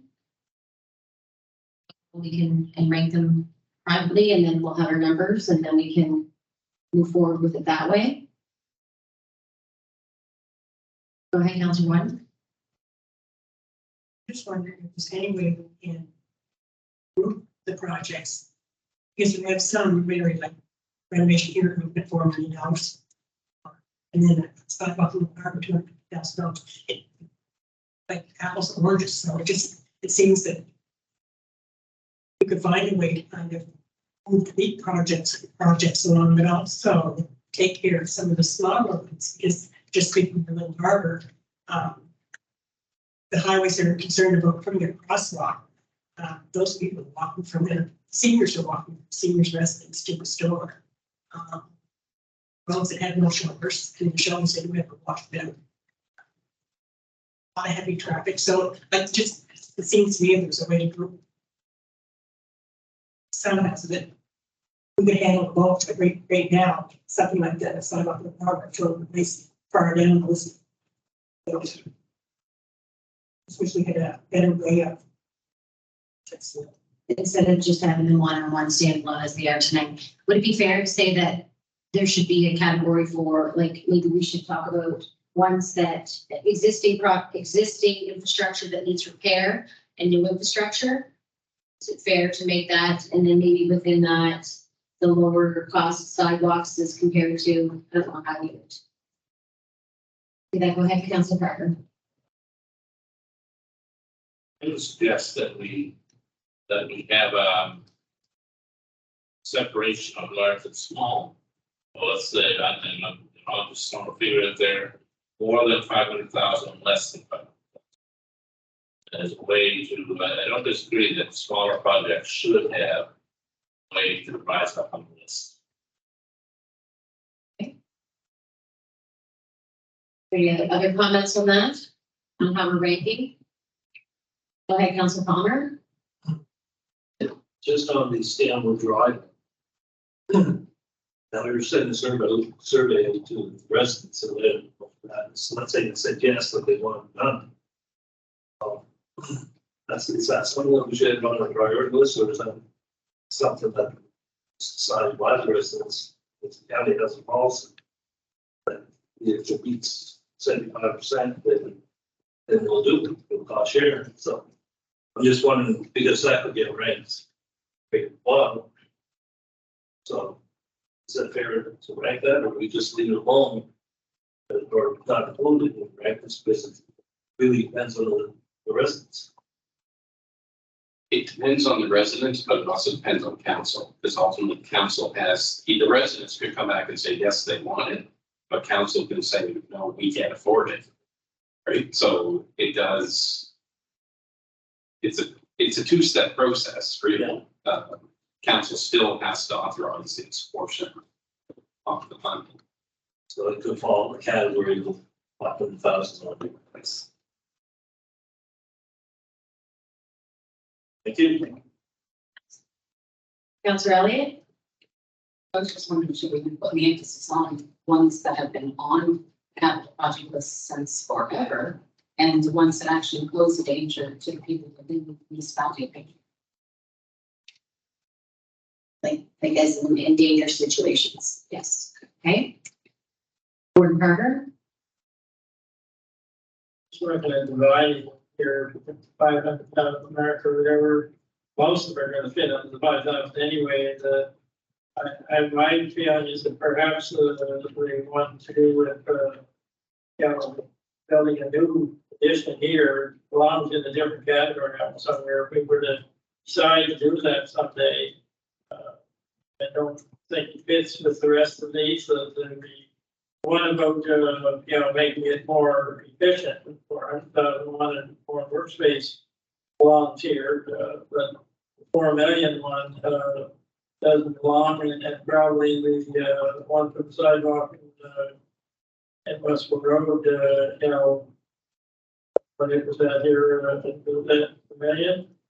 Yeah, that really doesn't belong, because we don't have anywhere near enough information. We don't have physical conditions to make that happen.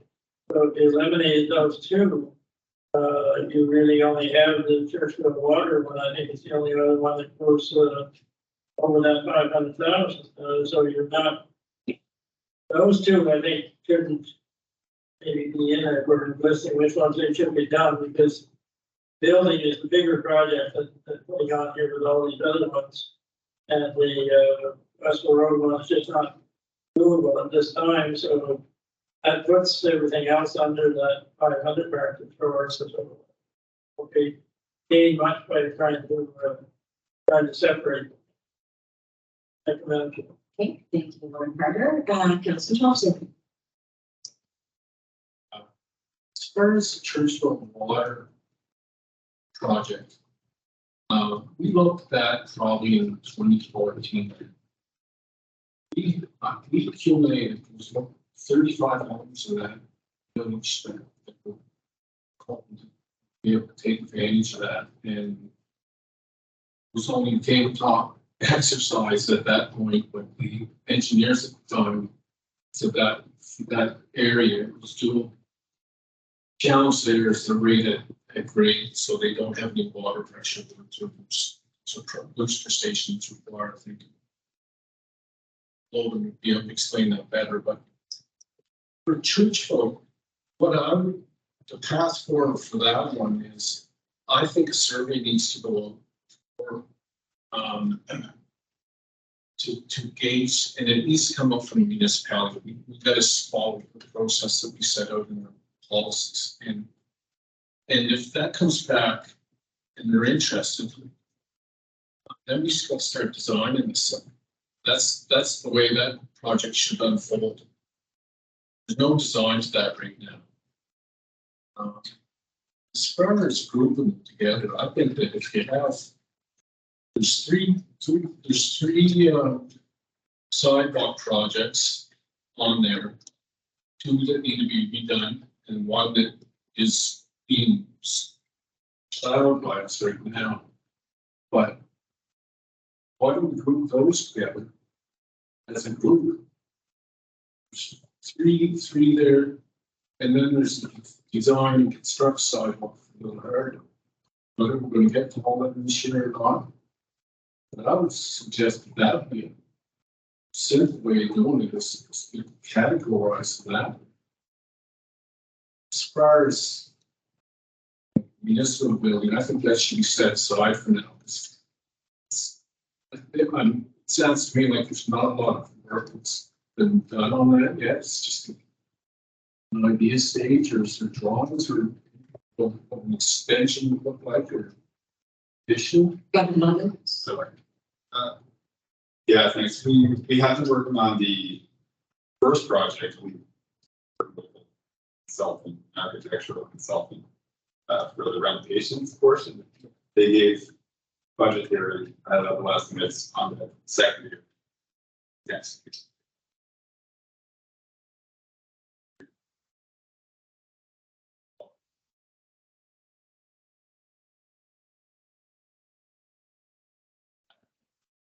I think that some of the stuff sort of set aside right now. I don't think we need to necessarily deal with it. As far as your Eureka pumping stations, improvements, your hillside sewer, flow meters, those are all things that, and water meters, those are all things that are operationally. But you look down the list on the right hand side, those are the things that our residents are really going to see impact from. So sidewalks and Stanwood Drive.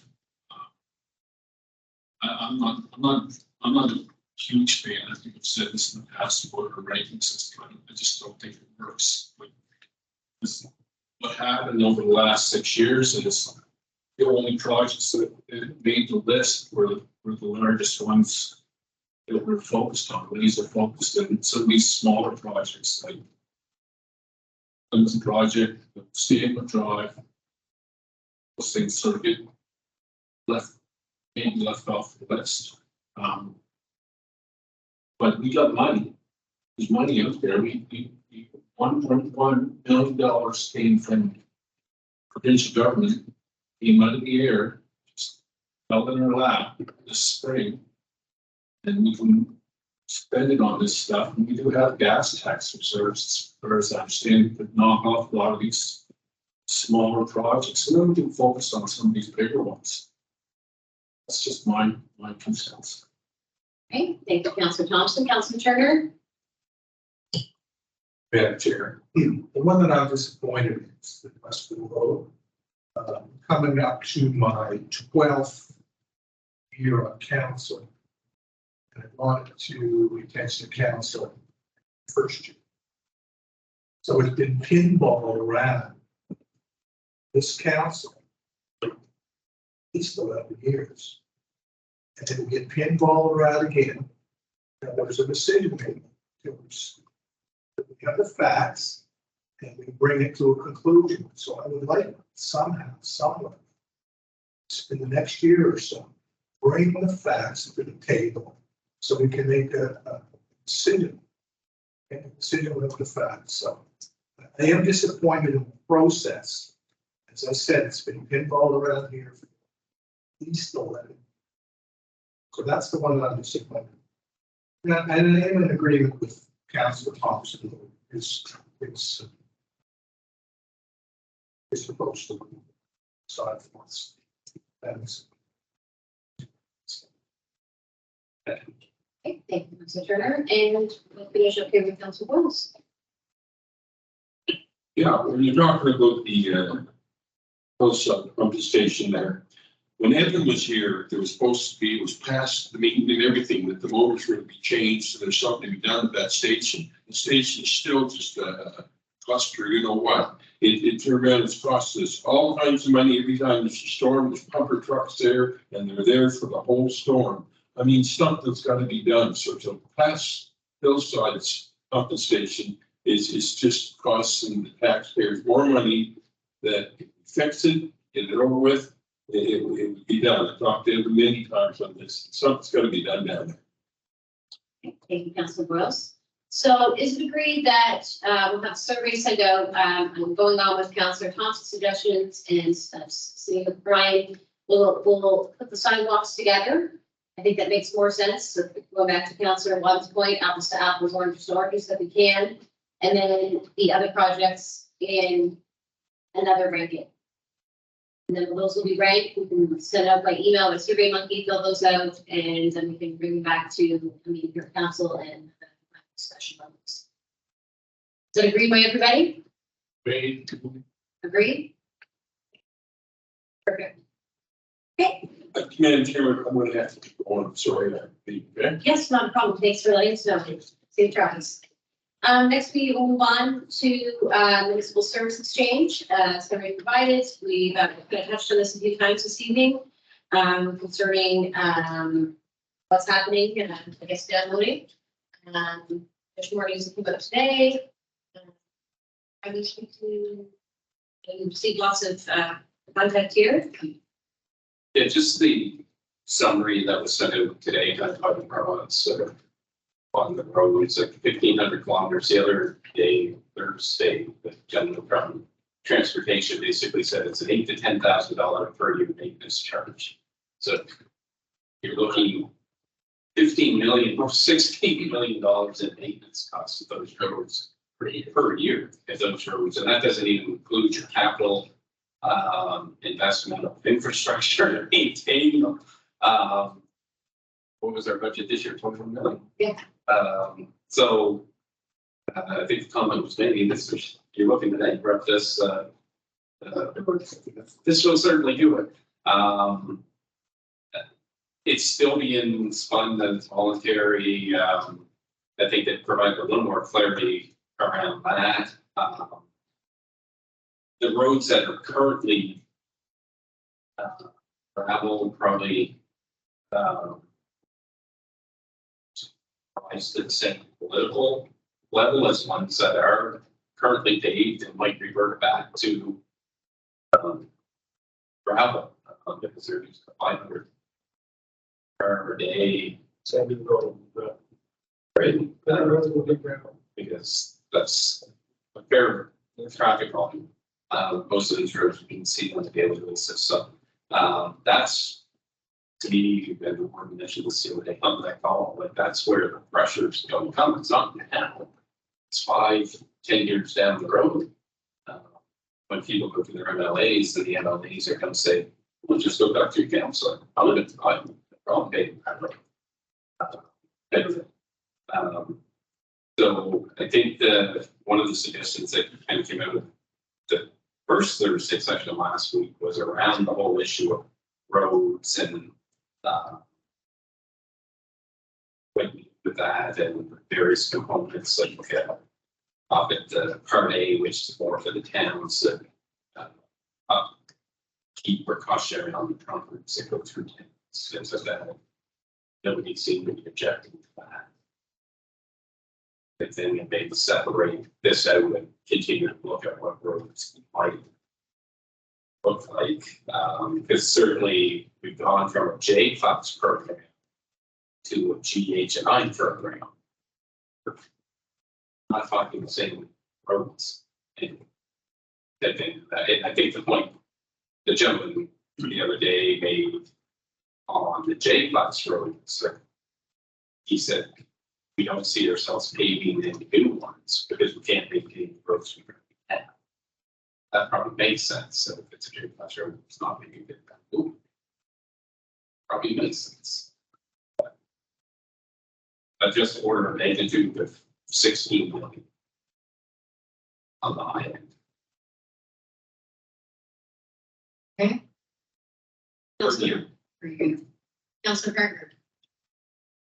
I sat in and listened on one of the Zoom calls, I don't know what day it was now, might have been Thursday.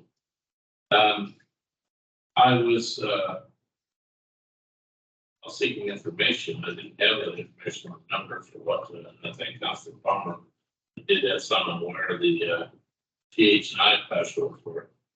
But this is a loaded time, all like described it, it's very, very clear from Mr. LaFlesh, so they're gonna force us through the falsity. That hell with it. So don't even know we'll consider splitting A from B. A is the proposal that the province would share 50/50 on roads that pass through towns. They've been asking for that since as long as I've been a councillor and heard of it before. That seems fair and reasonable. Everybody pretty well agreed with that. It's the other part B that would be loaded. And it's loaded to eventually force you to take over those roads. And particularly, as my brother pointed out, if the MLA gets the council, we will take them. That'll be the exact right. We'll do our share. The county do their share. Then the county owns it, and the county's got to come up with the $10,000 per kilometer per year to maintain it. And I said we would go broke very, very quickly. This is critical. Get them to reconsider this. So they need to hear from us. Steve Gillespie, a councillor from CPRA, spoke at length. He wasn't very complimentary to folks. And he went on about how CPRA has 800 kilometers of roads. We've got some of them. We don't have the kind of budget, and we don't have a public works department yet. So we're going to have one. But I'm very afraid that this is a done deal. Otherwise, why are they rushing the consultation sooner than evil laws? They don't want to hear from us. We're just going to be the ones saying that they consulted us, but they're not consulting us. They're not considering our concerns. God has already done. But I will be listening again on Thursday afternoon. Thank you. Okay, thank you very much, Councilor Palmer, Warden Parker, or sorry, thank you very much, Councilor Parker. A little bit, yeah. Give me a second. A little bit. Little more. Warden Parker. Thank you, Madam Chair. I have spoken up at some of these meetings, trying to express the concerns that I heard around the table here, and I share them for sure. I do agree that this is being pushed hard. I don't think it's NSFM that's pushing it. NSFM put in different, when I saw, the baby was to be 100%, or one thing, not 50/50. So there's other differences there too. But I think Mr. LaFlesh is there just to kind of get this thing through. And that's the task he's been given, and this is step one. There's no doubt about that. They've mentioned different times that in a lot of parts of Canada, that all local roads are looked after by local governments. And that's where they're aiming to get this, which is a tremendous, as Brian's given the numbers here tonight, tremendous cost to this municipality. And they, Mr. LaFlesh offered to kind of split B in half in the later meeting, not in the morning meeting, but in the afternoon meeting. I was on for the last part of it, and well, maybe some of those who in the rural areas that want it, and those that don't, just don't need to take part. Which means they have to come up with another J-class formula then for the rest of us, I guess, but no matter which way to do it, he's trying to find a way to get this through. Because that is step one. I don't know if there's any way for us to stop it or not, because I'm sure that I see our young ladies that are lined up to have it taken over, or have the local roads put on to us, but this does not work for this municipality at all.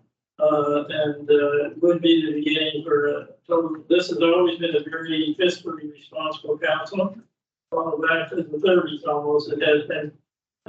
This would change that whole tune for us. So I think it's important that we speak up and let it be known that this does not fit for us.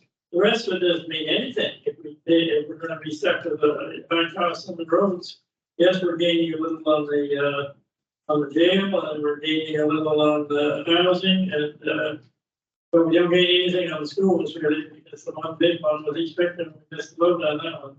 it appears. I mean, as they say, it's only for after the agreement signed, even, it's only this for schools that are vanquished by, the, our school boards in.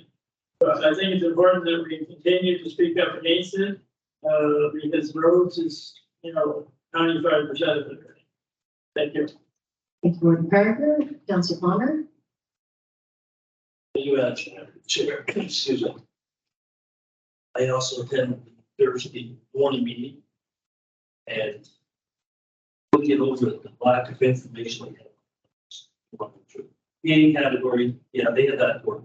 There's very little kilometers road there. To say, we'll cost share in the paving of those roads, but once they're paved, then you guys take ownership. But where's the fairness to that? If you look at the thing, we have 1,520 kilometers of those categories. Other municipalities have 212 kilometers. How's that fair? The other thing is in it, and let's say they'll revert back to gravel, and that's going to the MLA and the council down there. But there's a lot of lack of information. No, these roads, the number of bridges that are on those structures, the cost of that, if you didn't live in Pinota, the white factory roads, it was about able to afford it. There's no way possible. Where's the revenue come from? Probably it's revenue from gas tax. Are they going to give us that gas tax cost sharing? I don't think so. I just don't know. They didn't have that B category where that was far less. So they said, well, we'll kind of the size of the municipality will go be X amount of road, kilometers of road, those J-class roads, and you'll be responsible for that. I can see that. But then you start category, when you start entering those other classes, now the kilometers, cost per kilometer, the pay road now, it's crazy. This how this forward. The other thing I'd ask them is because they sort of show us as having 24.96 kilometers of J-class road. Pretty sure we paid for 45 and 44 cost of the road. For that $6,000, $8,000 that we pay. So their numbers are actually, I think, are off there too. I am trying to get the numbers for themselves, but just to give it an idea where we're standing. So, but he also said there, so if we went with A, we put B aside for now, and maybe come back to it a little later, but we'll push this agreement through. 3029. I actually thought it was more than that. I was 44 kilometers. But anyway, I thought he said that we'll put A, if we want A, we'll push A through, and I think the towns are pushing for that. And there's no problem with that. There's very few kilometers there for the towns, and it's a good agreement for them. But for the rest of it, I just don't know how they ever came up with that. And councilors that were on it, I know Councilor Lent or Mayor, I think Mike was on it. There's another mayor that was on it. Was there any rural councilors on that committee, or the roads? I think, I was counting Mary Scott, who got part of his is presidential, or urban, I mean, where they took over the part from Young. That's where he's wanting to get. I like what the guy at Cape Rin said. He was exactly right. You build the roads; they're your roads. Why would we take ownership of them? We want to build all those kilometers of road, and all those paved roads. I think they're just looking to download more of the municipalities so they can take some of their capital budgets and operating budgets for roads and put it out there. They're looking for revenue somewhere, right? Spend all that money in healthcare, so they're looking at. But I just can't see how this county could afford. Then you have to have no public works division, files, salt.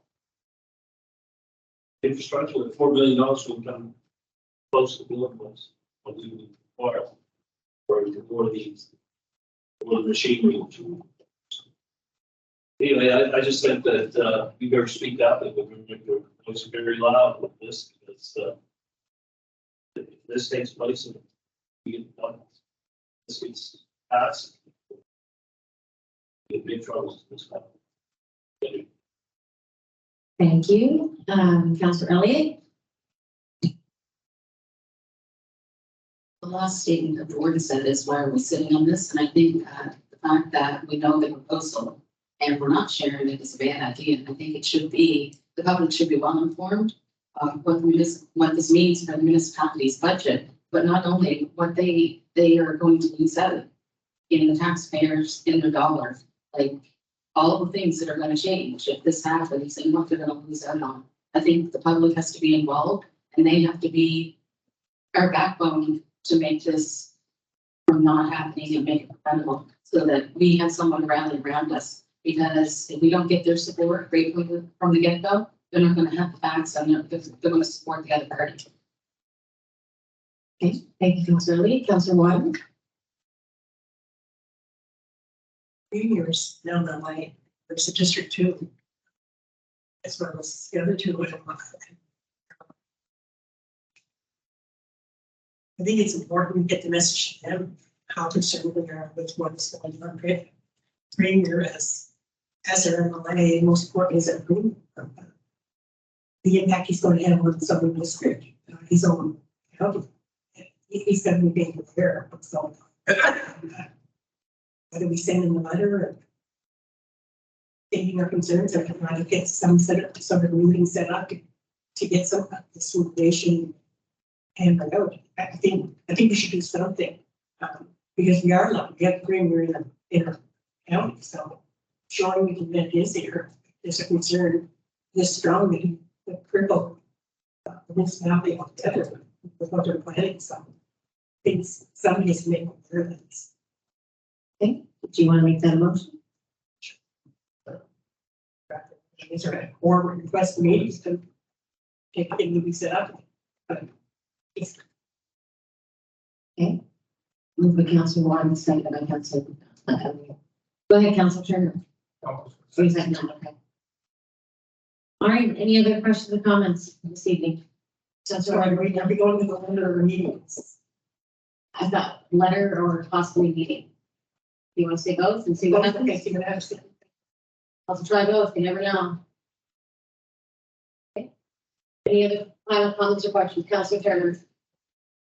Thank you. Is there any other actions that we should take to Councillor Elliott's points? We go public with this. Is the board who would interview with the applicant, say this is unacceptable? Does our communications department put something out on social media? Do we have any other actions we can take to show our disapproval? If there is, how do we, when do we? Talk about the strategic plan. Quickly. Okay, thank you. Warden Parker. No, I tend to agree with what everybody said, that we can say on these meetings or whatever as much as we want, but I think it kind of falls on deaf ear because the deputy's able to sort of look around the room and say, well, I'll offset what you said with this person over here, and at the end of the day, I think it's my brother Dave said, I think he wants to push this through. And so our voice is only heard so much when it's on a closed Zoom meeting or team meeting. I have no problem requesting a meeting with the premier. I've had zero luck for the last 6 months probably of getting any meeting. Just seems to get lost in thin air. The problem is when a meeting comes, it never happens. So I guess the way the most reads is a letter or a meeting, so we can always try for the meeting, close the letter anyway. So that's one step, and I think the second step that Larry referred to, I think is going beyond that to make this a much more public issue in this county. I think we should wait until after Thursday meeting, and see what comes out of that at the regional meeting. Because they're going to deflect it, and maybe the premier will too, is, no, this is a choice thing, you don't have to take part at all, it's no big plan here, that's what we're gonna have throw it back at us, but I think most of us realize that, many times in the past, things have started out sort of voluntary, choice and everything, but that is the way it's being sold right now. Look, it's a choice, if you want it, just stay away from it. But we know how that's gonna end up.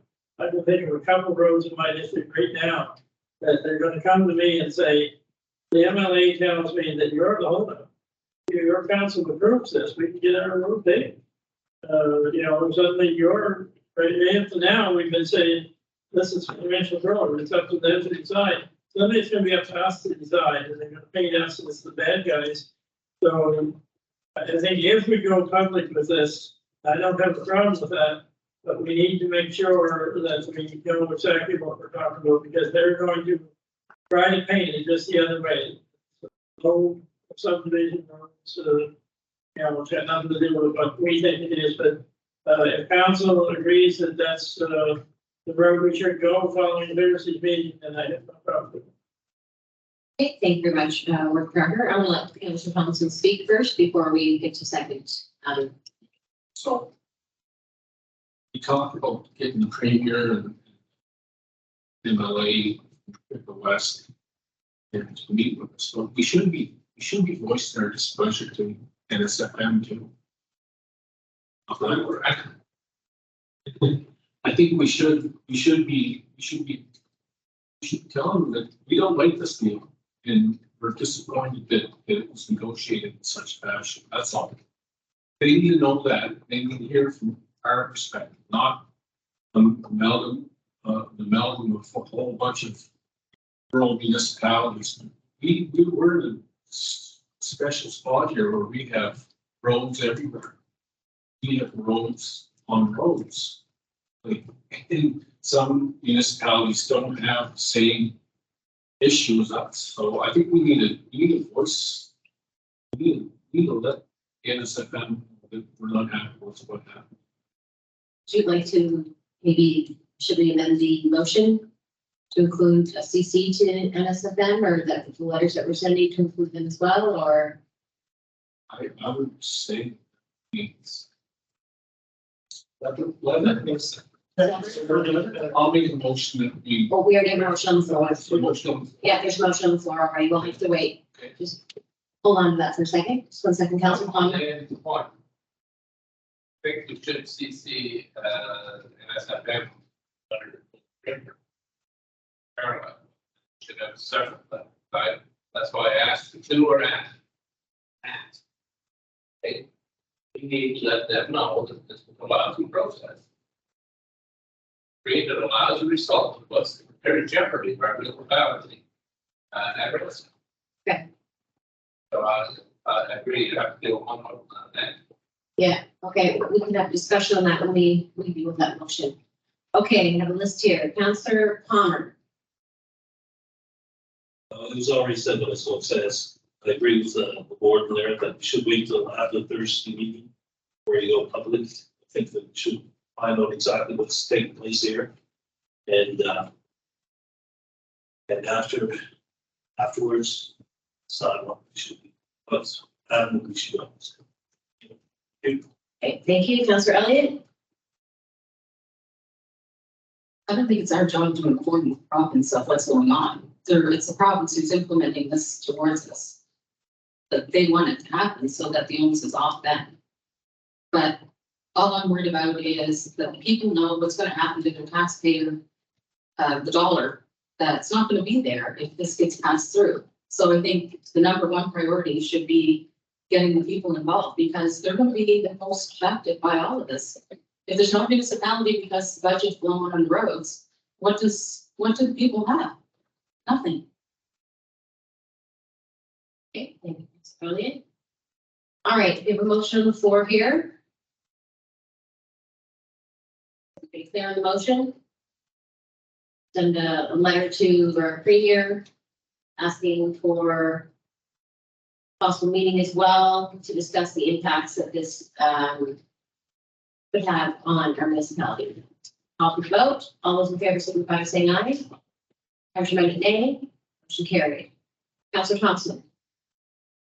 I'll make a motion that we, get a letter to the NSFM, that will be, President Beaton, Chisholm Beaton, from Mayor Chisholm Beaton from Hawkesbury, Anita Spencer. Yes, CC, also sent it to the folks on the road that came in to negotiate this stuff. With that motion. Stating our displeasure. Is that what you, okay, process? Okay, it's been seconded by Councilor Parker. Any final comments or questions before we close this off this evening? All right, seeing none, I'll call for the vote. All those in favor signify by saying aye. Contrary nay. Motion carried. Councilor Turner. It seems to be an agreement that we're going to wait until the meeting before we decide what type of action. Once the meeting is done, how do we determine what kind of action? Together, or we put it on check for Denver meeting, or how do we decide? Thoughts on that, Board Director?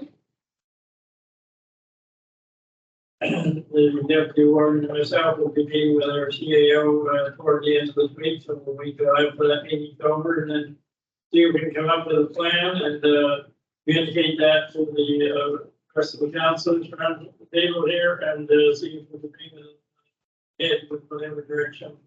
But that's all it will be, it's a suggestion. And see if the town have agreement on that suggestion, then we'll have to put the others to come up with something.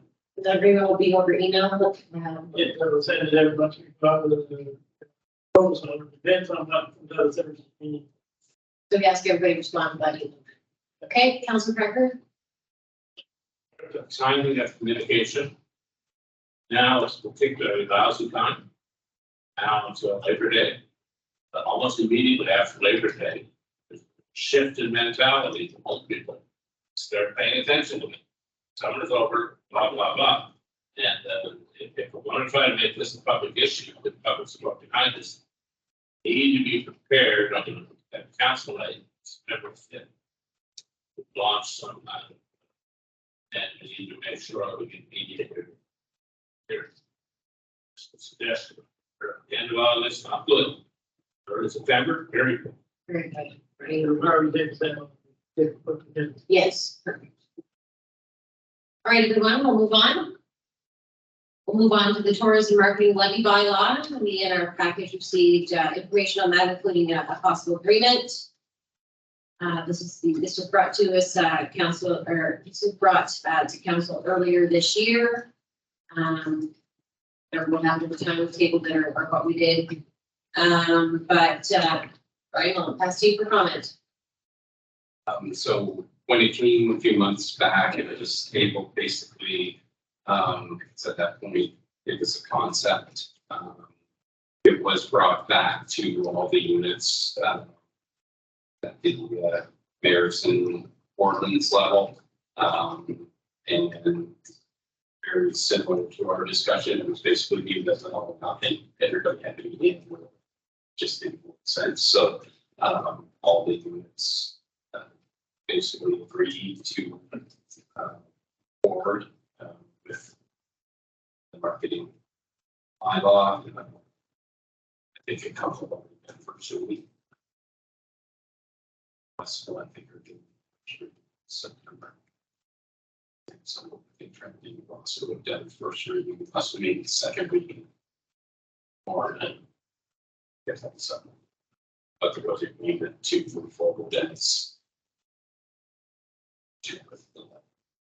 Okay. All right, I'll open the floor to questions or comments. You move forward with it, okay? And as a second for that motion. Okay, seconded by Councilor Palmer. Okay, Councilor Elliott. I've spoken at prior to the meeting, it's still the same feeling is that the individual businesses should be asked so that they can decide, not just to select a few making the decision for those involved. And I'm still not convinced that it's a good move for the small business themselves having the levy. And I'm not in favor of adding another cost that impacts our tourists and customers who require these services. So having said that, I would need to be fully assured that all those businesses being affected by this levy are aware and have also had a say in advance of this important decision. So in the past meeting, I was an A, and I'm going to remain an A because I'm not in support of this. Okay, thank you, Councillor Elliott. Councillor Parker. I too have many questions. It'd be very lucrative for beans. And that's part of the problem I had, it's specific to beans. So we're passing over tax power to beans. Of the tax, 3% that they're suggested. The average price of a decent room in one of the towns here right now is $150 to $200 a night. And they're full. They're very, very busy this time of year, so we're talking a couple $100,000 from this county. I assume this has to be a needs, and you should also, so it has to be, and there's a guys for as well.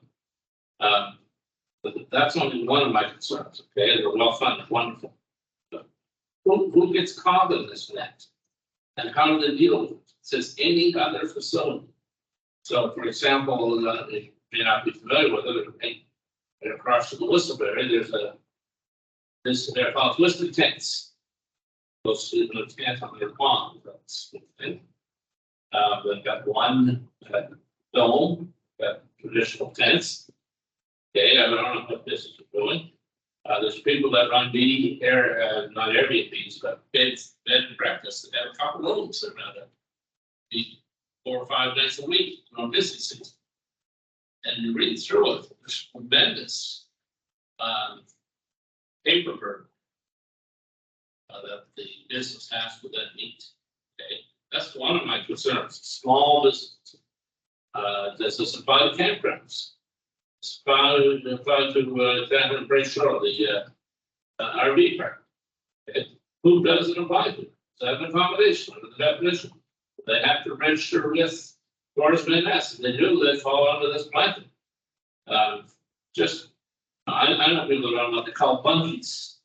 There are a couple of camps that rent out in the hunting season. Well, they'll rent it to you now if you want. So they're pretty rough. And on and on. Just all kinds of very small operators that are making a little bit of income on the side hustle. And they have to go through all this paperwork. You know, they almost have to have a employee half time just to meet the obligations of this here.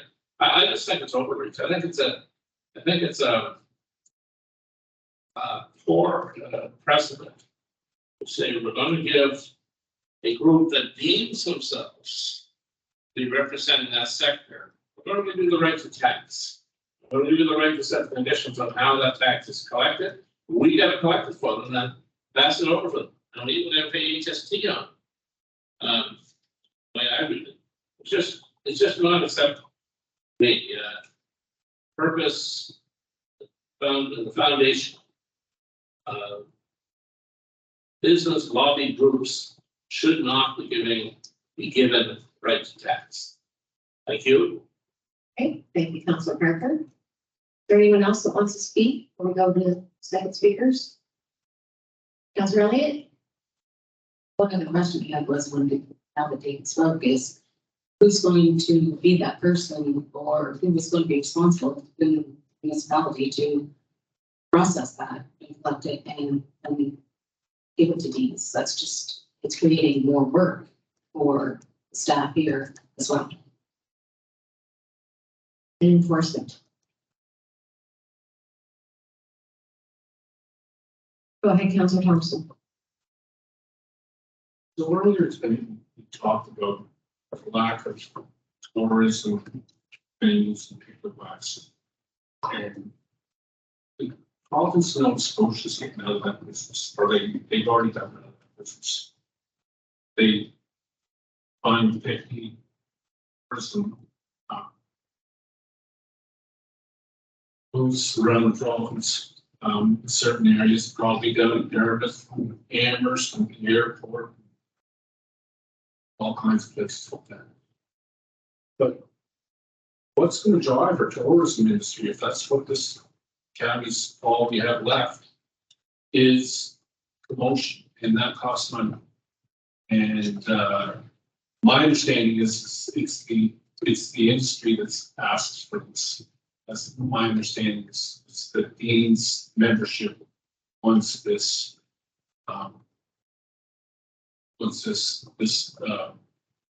levy, so they can fund better their operations and grow tourism in our region. So I don't think it's a bad thing.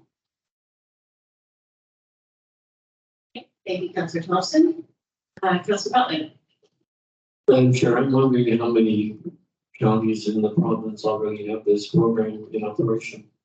And if they worked out the logistics of collecting and policing. I think we're one of the last regions to. I should verify that. Halifax has had for decade, I would say. Since short, I think it's a number of years, but we can verify who has it. And just like that, I feel as Councillor Thompson has pointed out, that funds are needed to develop tourism. And it's just overall, we're going to have to continue with that. Thank you, Councillor Butler. Councillor Wyden. Very few places I've stayed and been, I anywhere the last mile, and it doesn't have some sort of levy, just for your purposes. That's your thing. So I think if the Dean's supporters are in favor of this, then I really think it's going to be well spent. And like I say, no more towards and hoping in the area, and you can sit on to be able to do that. So I think it is a good thing. I think it's stepping up with the other communities. Okay, thank you very much, Councillor Wyden.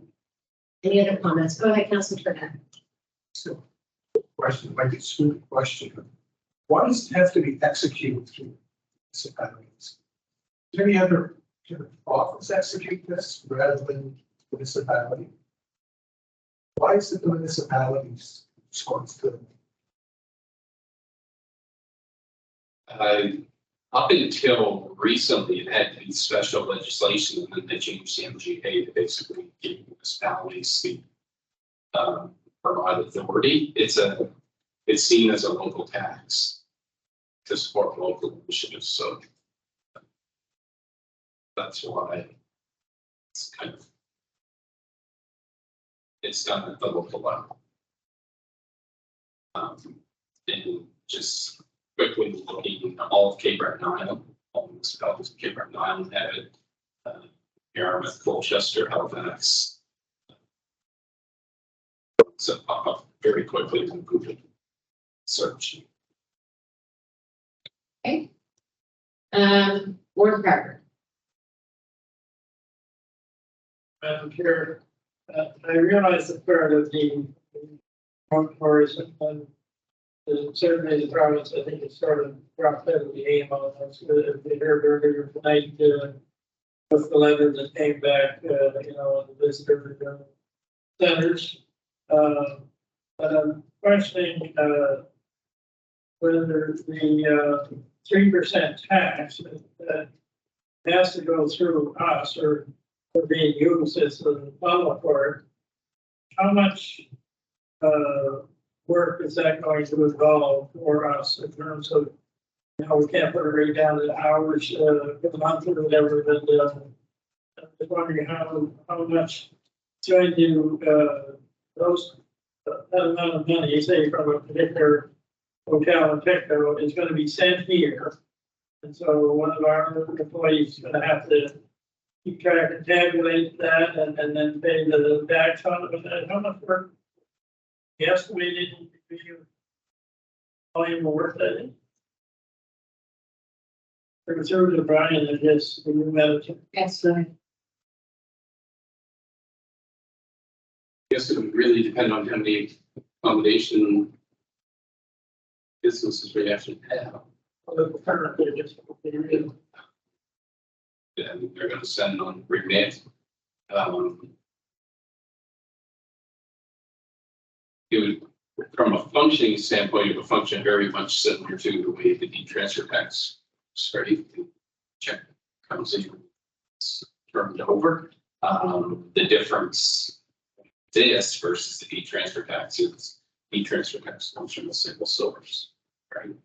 So that's sort of what it's going to be. So at this point, we could estimate. I guess the real question I'm getting to is there's a certain amount of staff time involved with this. It's not the 3%. If everything in business somebody can do up. Is there any part of the 3% that you go for the administrative end of?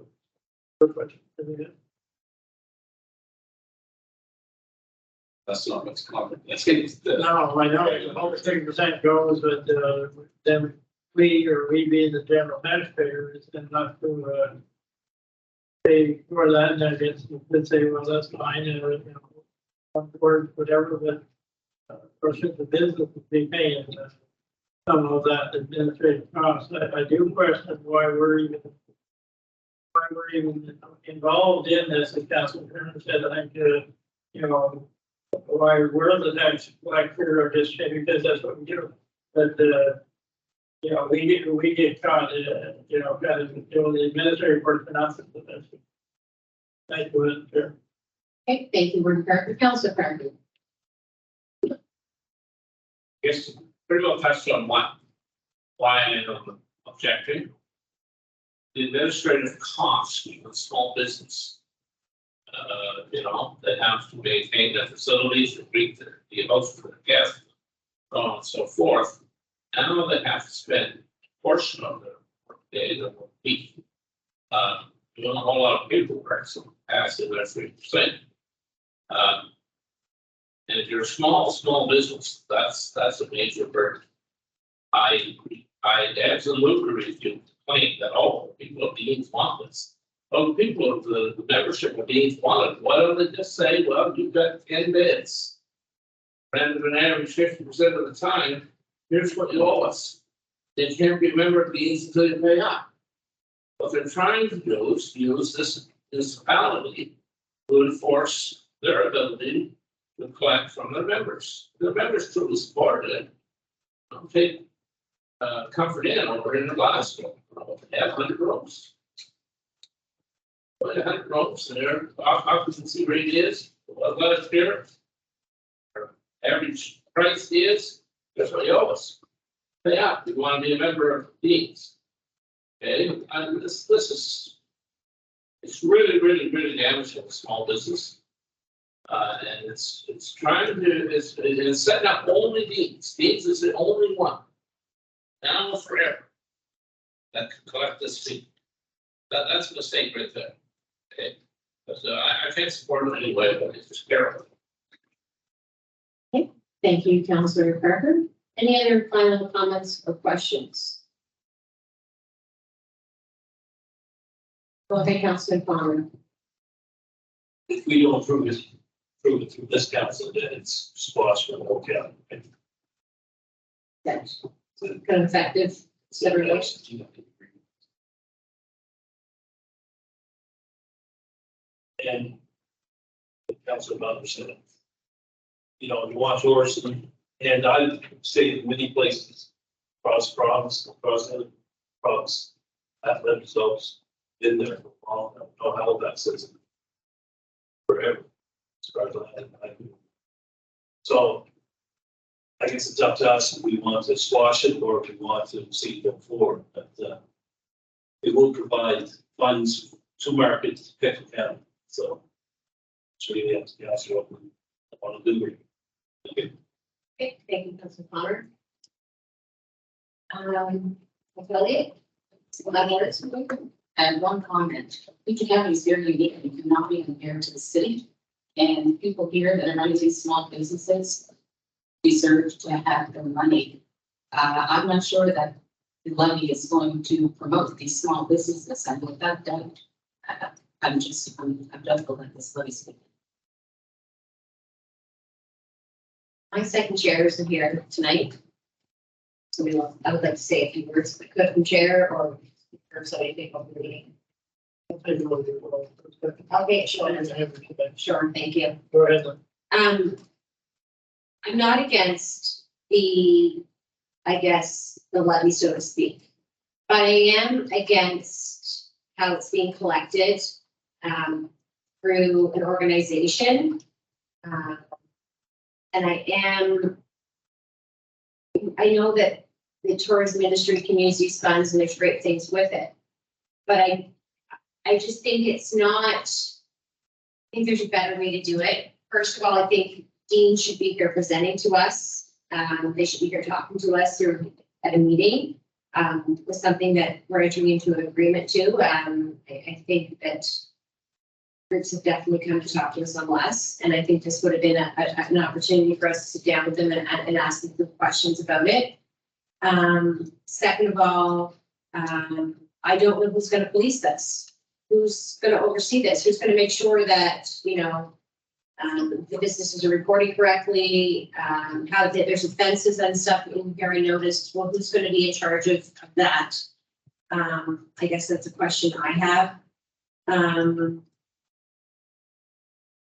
It's not that I'm against the idea. It's just, I don't think this is the way to maybe, enforce it or to do it. I also have concerns with our, municipality taking control and kind of running this. I think it's more man hours than you think it is. It's not just collecting. There's lots of paperwork and reporting that are going to have to go to it, and it's not just a simple as it may seem. So I wonder who in office is going to do that. Not trying to take this money away from tourism or anything like that. I do have concerns. And it's a shame that we missed an opportunity to have a meeting with them, I think, to kind of help answer those questions. It seems that other municipalities are far ahead of us on readings and such of these bylaws. And we're kind of made to feel, well, if we don't approve it, then we ruin it for everybody. And I don't think that's a fair position for us to be put in either. So I guess those are my comments. Okay, thanks very much. I guess we will go ahead, Councilor Turner. Thank you, Madam Chair. Yes, my concern is on the administration of it and the cost of the administration. I feel hesitant to make a decision on this unless we know what the cost of administration would be. And I'm not in opposition of the concept of it. Opposition of it. Still questioning whether or not we have the capacity to administer this.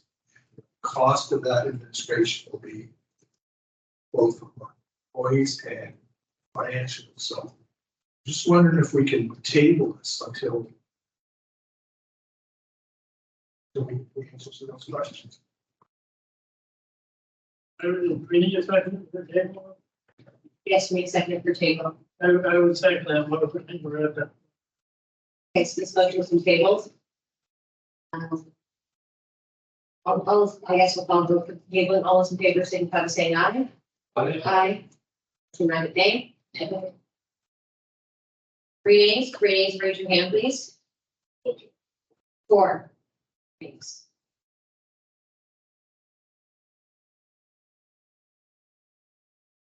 Motion carried. So we'll pick this up at another time. We can report it. We have those answers to questions. Okay, moving on. Milestone recognition policy, as you're aware, we've been updating our, I guess, recognizing other individuals here at council. And and it's, I guess, time that we update our policy to reflect that what we've been doing, excuse me. So our policy would include obviously birthdays, 89, 100th birthdays, and then 50, 60 wedding anniversaries, but also include those that are doing something in national events, whether it's sports or cultural, academic, or to recognize heroic events that we did earlier this summer, spring here at council. So it just kind of updates our policy to give more recognition for all the amazing things happening to people, by people in our municipality. Any questions or comments? Go ahead, Councillor Elliott. I'm sorry, usually I don't say much, but tonight I'm longer. But if someone has accomplished the goal of being 100 and receiving a plaque for being 100, is there any reason why a piece of paper couldn't be printed for any year after 100 and put in the plaque that was already provided? Because asking for a piece of paper, I don't think it's a big deal. You're saying that if a plaque has already been given to an individual on their 100th birthday, could we not print 101, 102, 103? Just a piece of paper. They already have the plaque. I think that's pretty fair. If anybody that gets over 100, they can. Something we need to have in this policy, our 100th birthdays. Does that include it? I'm the bad person who has requested it. So that's why I'm requesting that we change so that it can't go further. So 100, we say 100 and 100 plus birthdays. 103. 100. Yeah. Can we modify that? Any hundreds and every year after or whatever? Just take this thing. Agreed. Councillor Wyden. Just I would like to see it as well. A few years ago, we recognized some of the longstanding firemen on River Fire Department. Still been on some service still 25 years. And I don't see where in here that we could recognize people in the community who do good work for the community. So I'd like to see that still in that. You mean outside of the volunteer recognition? Yeah.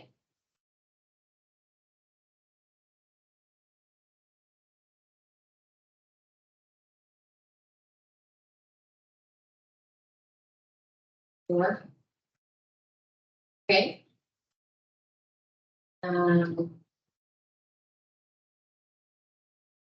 Recognize community individuals for their extraordinary service, long-term service to community organizations. Anybody else? Okay, board registered with that. I don't agree with the fire one. I think our fire department recognize our volunteers very well. I've been to a number of banquets for, they've given out cans or whatever for various years, whether it's 35, 45, 55, or 50 or whatever. I think that easily then becomes, so why don't we do it for this other group of volunteers, the other group of volunteers that I think we're getting beyond where we were with the birthdays and anniversaries. And because we wanted to include a few other things that we started going too broad, it replaces what the fire departments are doing right now, not just the fire departments, but other groups within the community are doing right now. Okay, Councilor Director. I'd like to see added to our recognition of community groups that have existed for 75 and 100 years. And some of them wouldn't really eventually be buried. There are, sure, the hillside girls who did remember there, which are they at least later over the last couple of years, some of them said. All of Let's be able to believe this, we've got a fountain. And I think we should be able to recognize. Not that many, On their milestones. down the line, and I'm almost just 2 miles, 75, 100 years. But that, Okay, Council White? I just wanted to clarify, just use the bar reference example, because I understand how long they were, well, they were received. I wasn't referring just to bar reference, I just, anyone in the community that goes about, so, yeah. So that's a milestone, so, okay. Like, are you, Councilor Webb, can I ask you to elaborate on that? Would it be like, you're asking for like a person with an organization that's done like 25, 30 years of service to that particular organizations? Didn't have to buy these things that some of them like 35, 45 years, just that special edition from the council for that, they did appreciate it. Not necessarily all these have to be presented to council, they can be presented by the council, they can take it, they can request it. So we have additions, so I guess the policy with the additions that were put forth tonight was, the first addition was to the 100th birthdays and every year after. Okay. And the next addition was to recognize community groups existed for more than 7,500 years, those milestones. And then the last one would be the addition to recognize long service to community groups. And we'll have to put that, we'll have to put the year for that. What do you want to put on that? 30, 40 years, 25 years? I don't know. I'm not sure. Councilor Parker. on that one, once we come up with a criteria, maybe we could add that to our volunteer banquet every year. So we have this fire department and this group and so on nominate these people who are now eligible for, you know, whatever number of years we put on, that's what we could actually recognize them. That's the volunteer. Well, a long service award, have that or volunteer banquet, the long service awards, come down, get a pin or whatever you're gonna do, or whatever, or you're gonna do. That's a great idea. That's why we really want to put that forth. How do you feel about that? Right, yeah. So if you want to take 6 out of that and put that in for volunteer banquet, that's a suggestion for that for next year. So it's not under policy here, it's milestone recognition policy, or does that have to be included in that to recognize the volunteer banquet?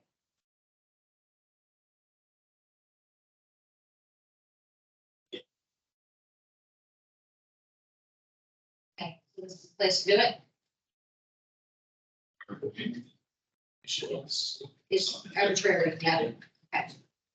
Yes, go ahead, Councilor Wise. Sorry about that, I just think you go back, because a counselor can give it to the person themselves, it doesn't have to be to the volunteer thing, so I'm not even sure. That that's the best way to go, so I prefer to keep it in this box. Okay, yep, perfect. Give you some leeway. Okay, I'll call for the vote. Everybody ready? All those in favor, signify by saying aye.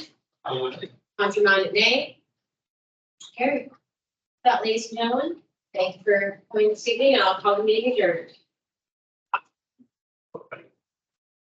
I said that. Everybody.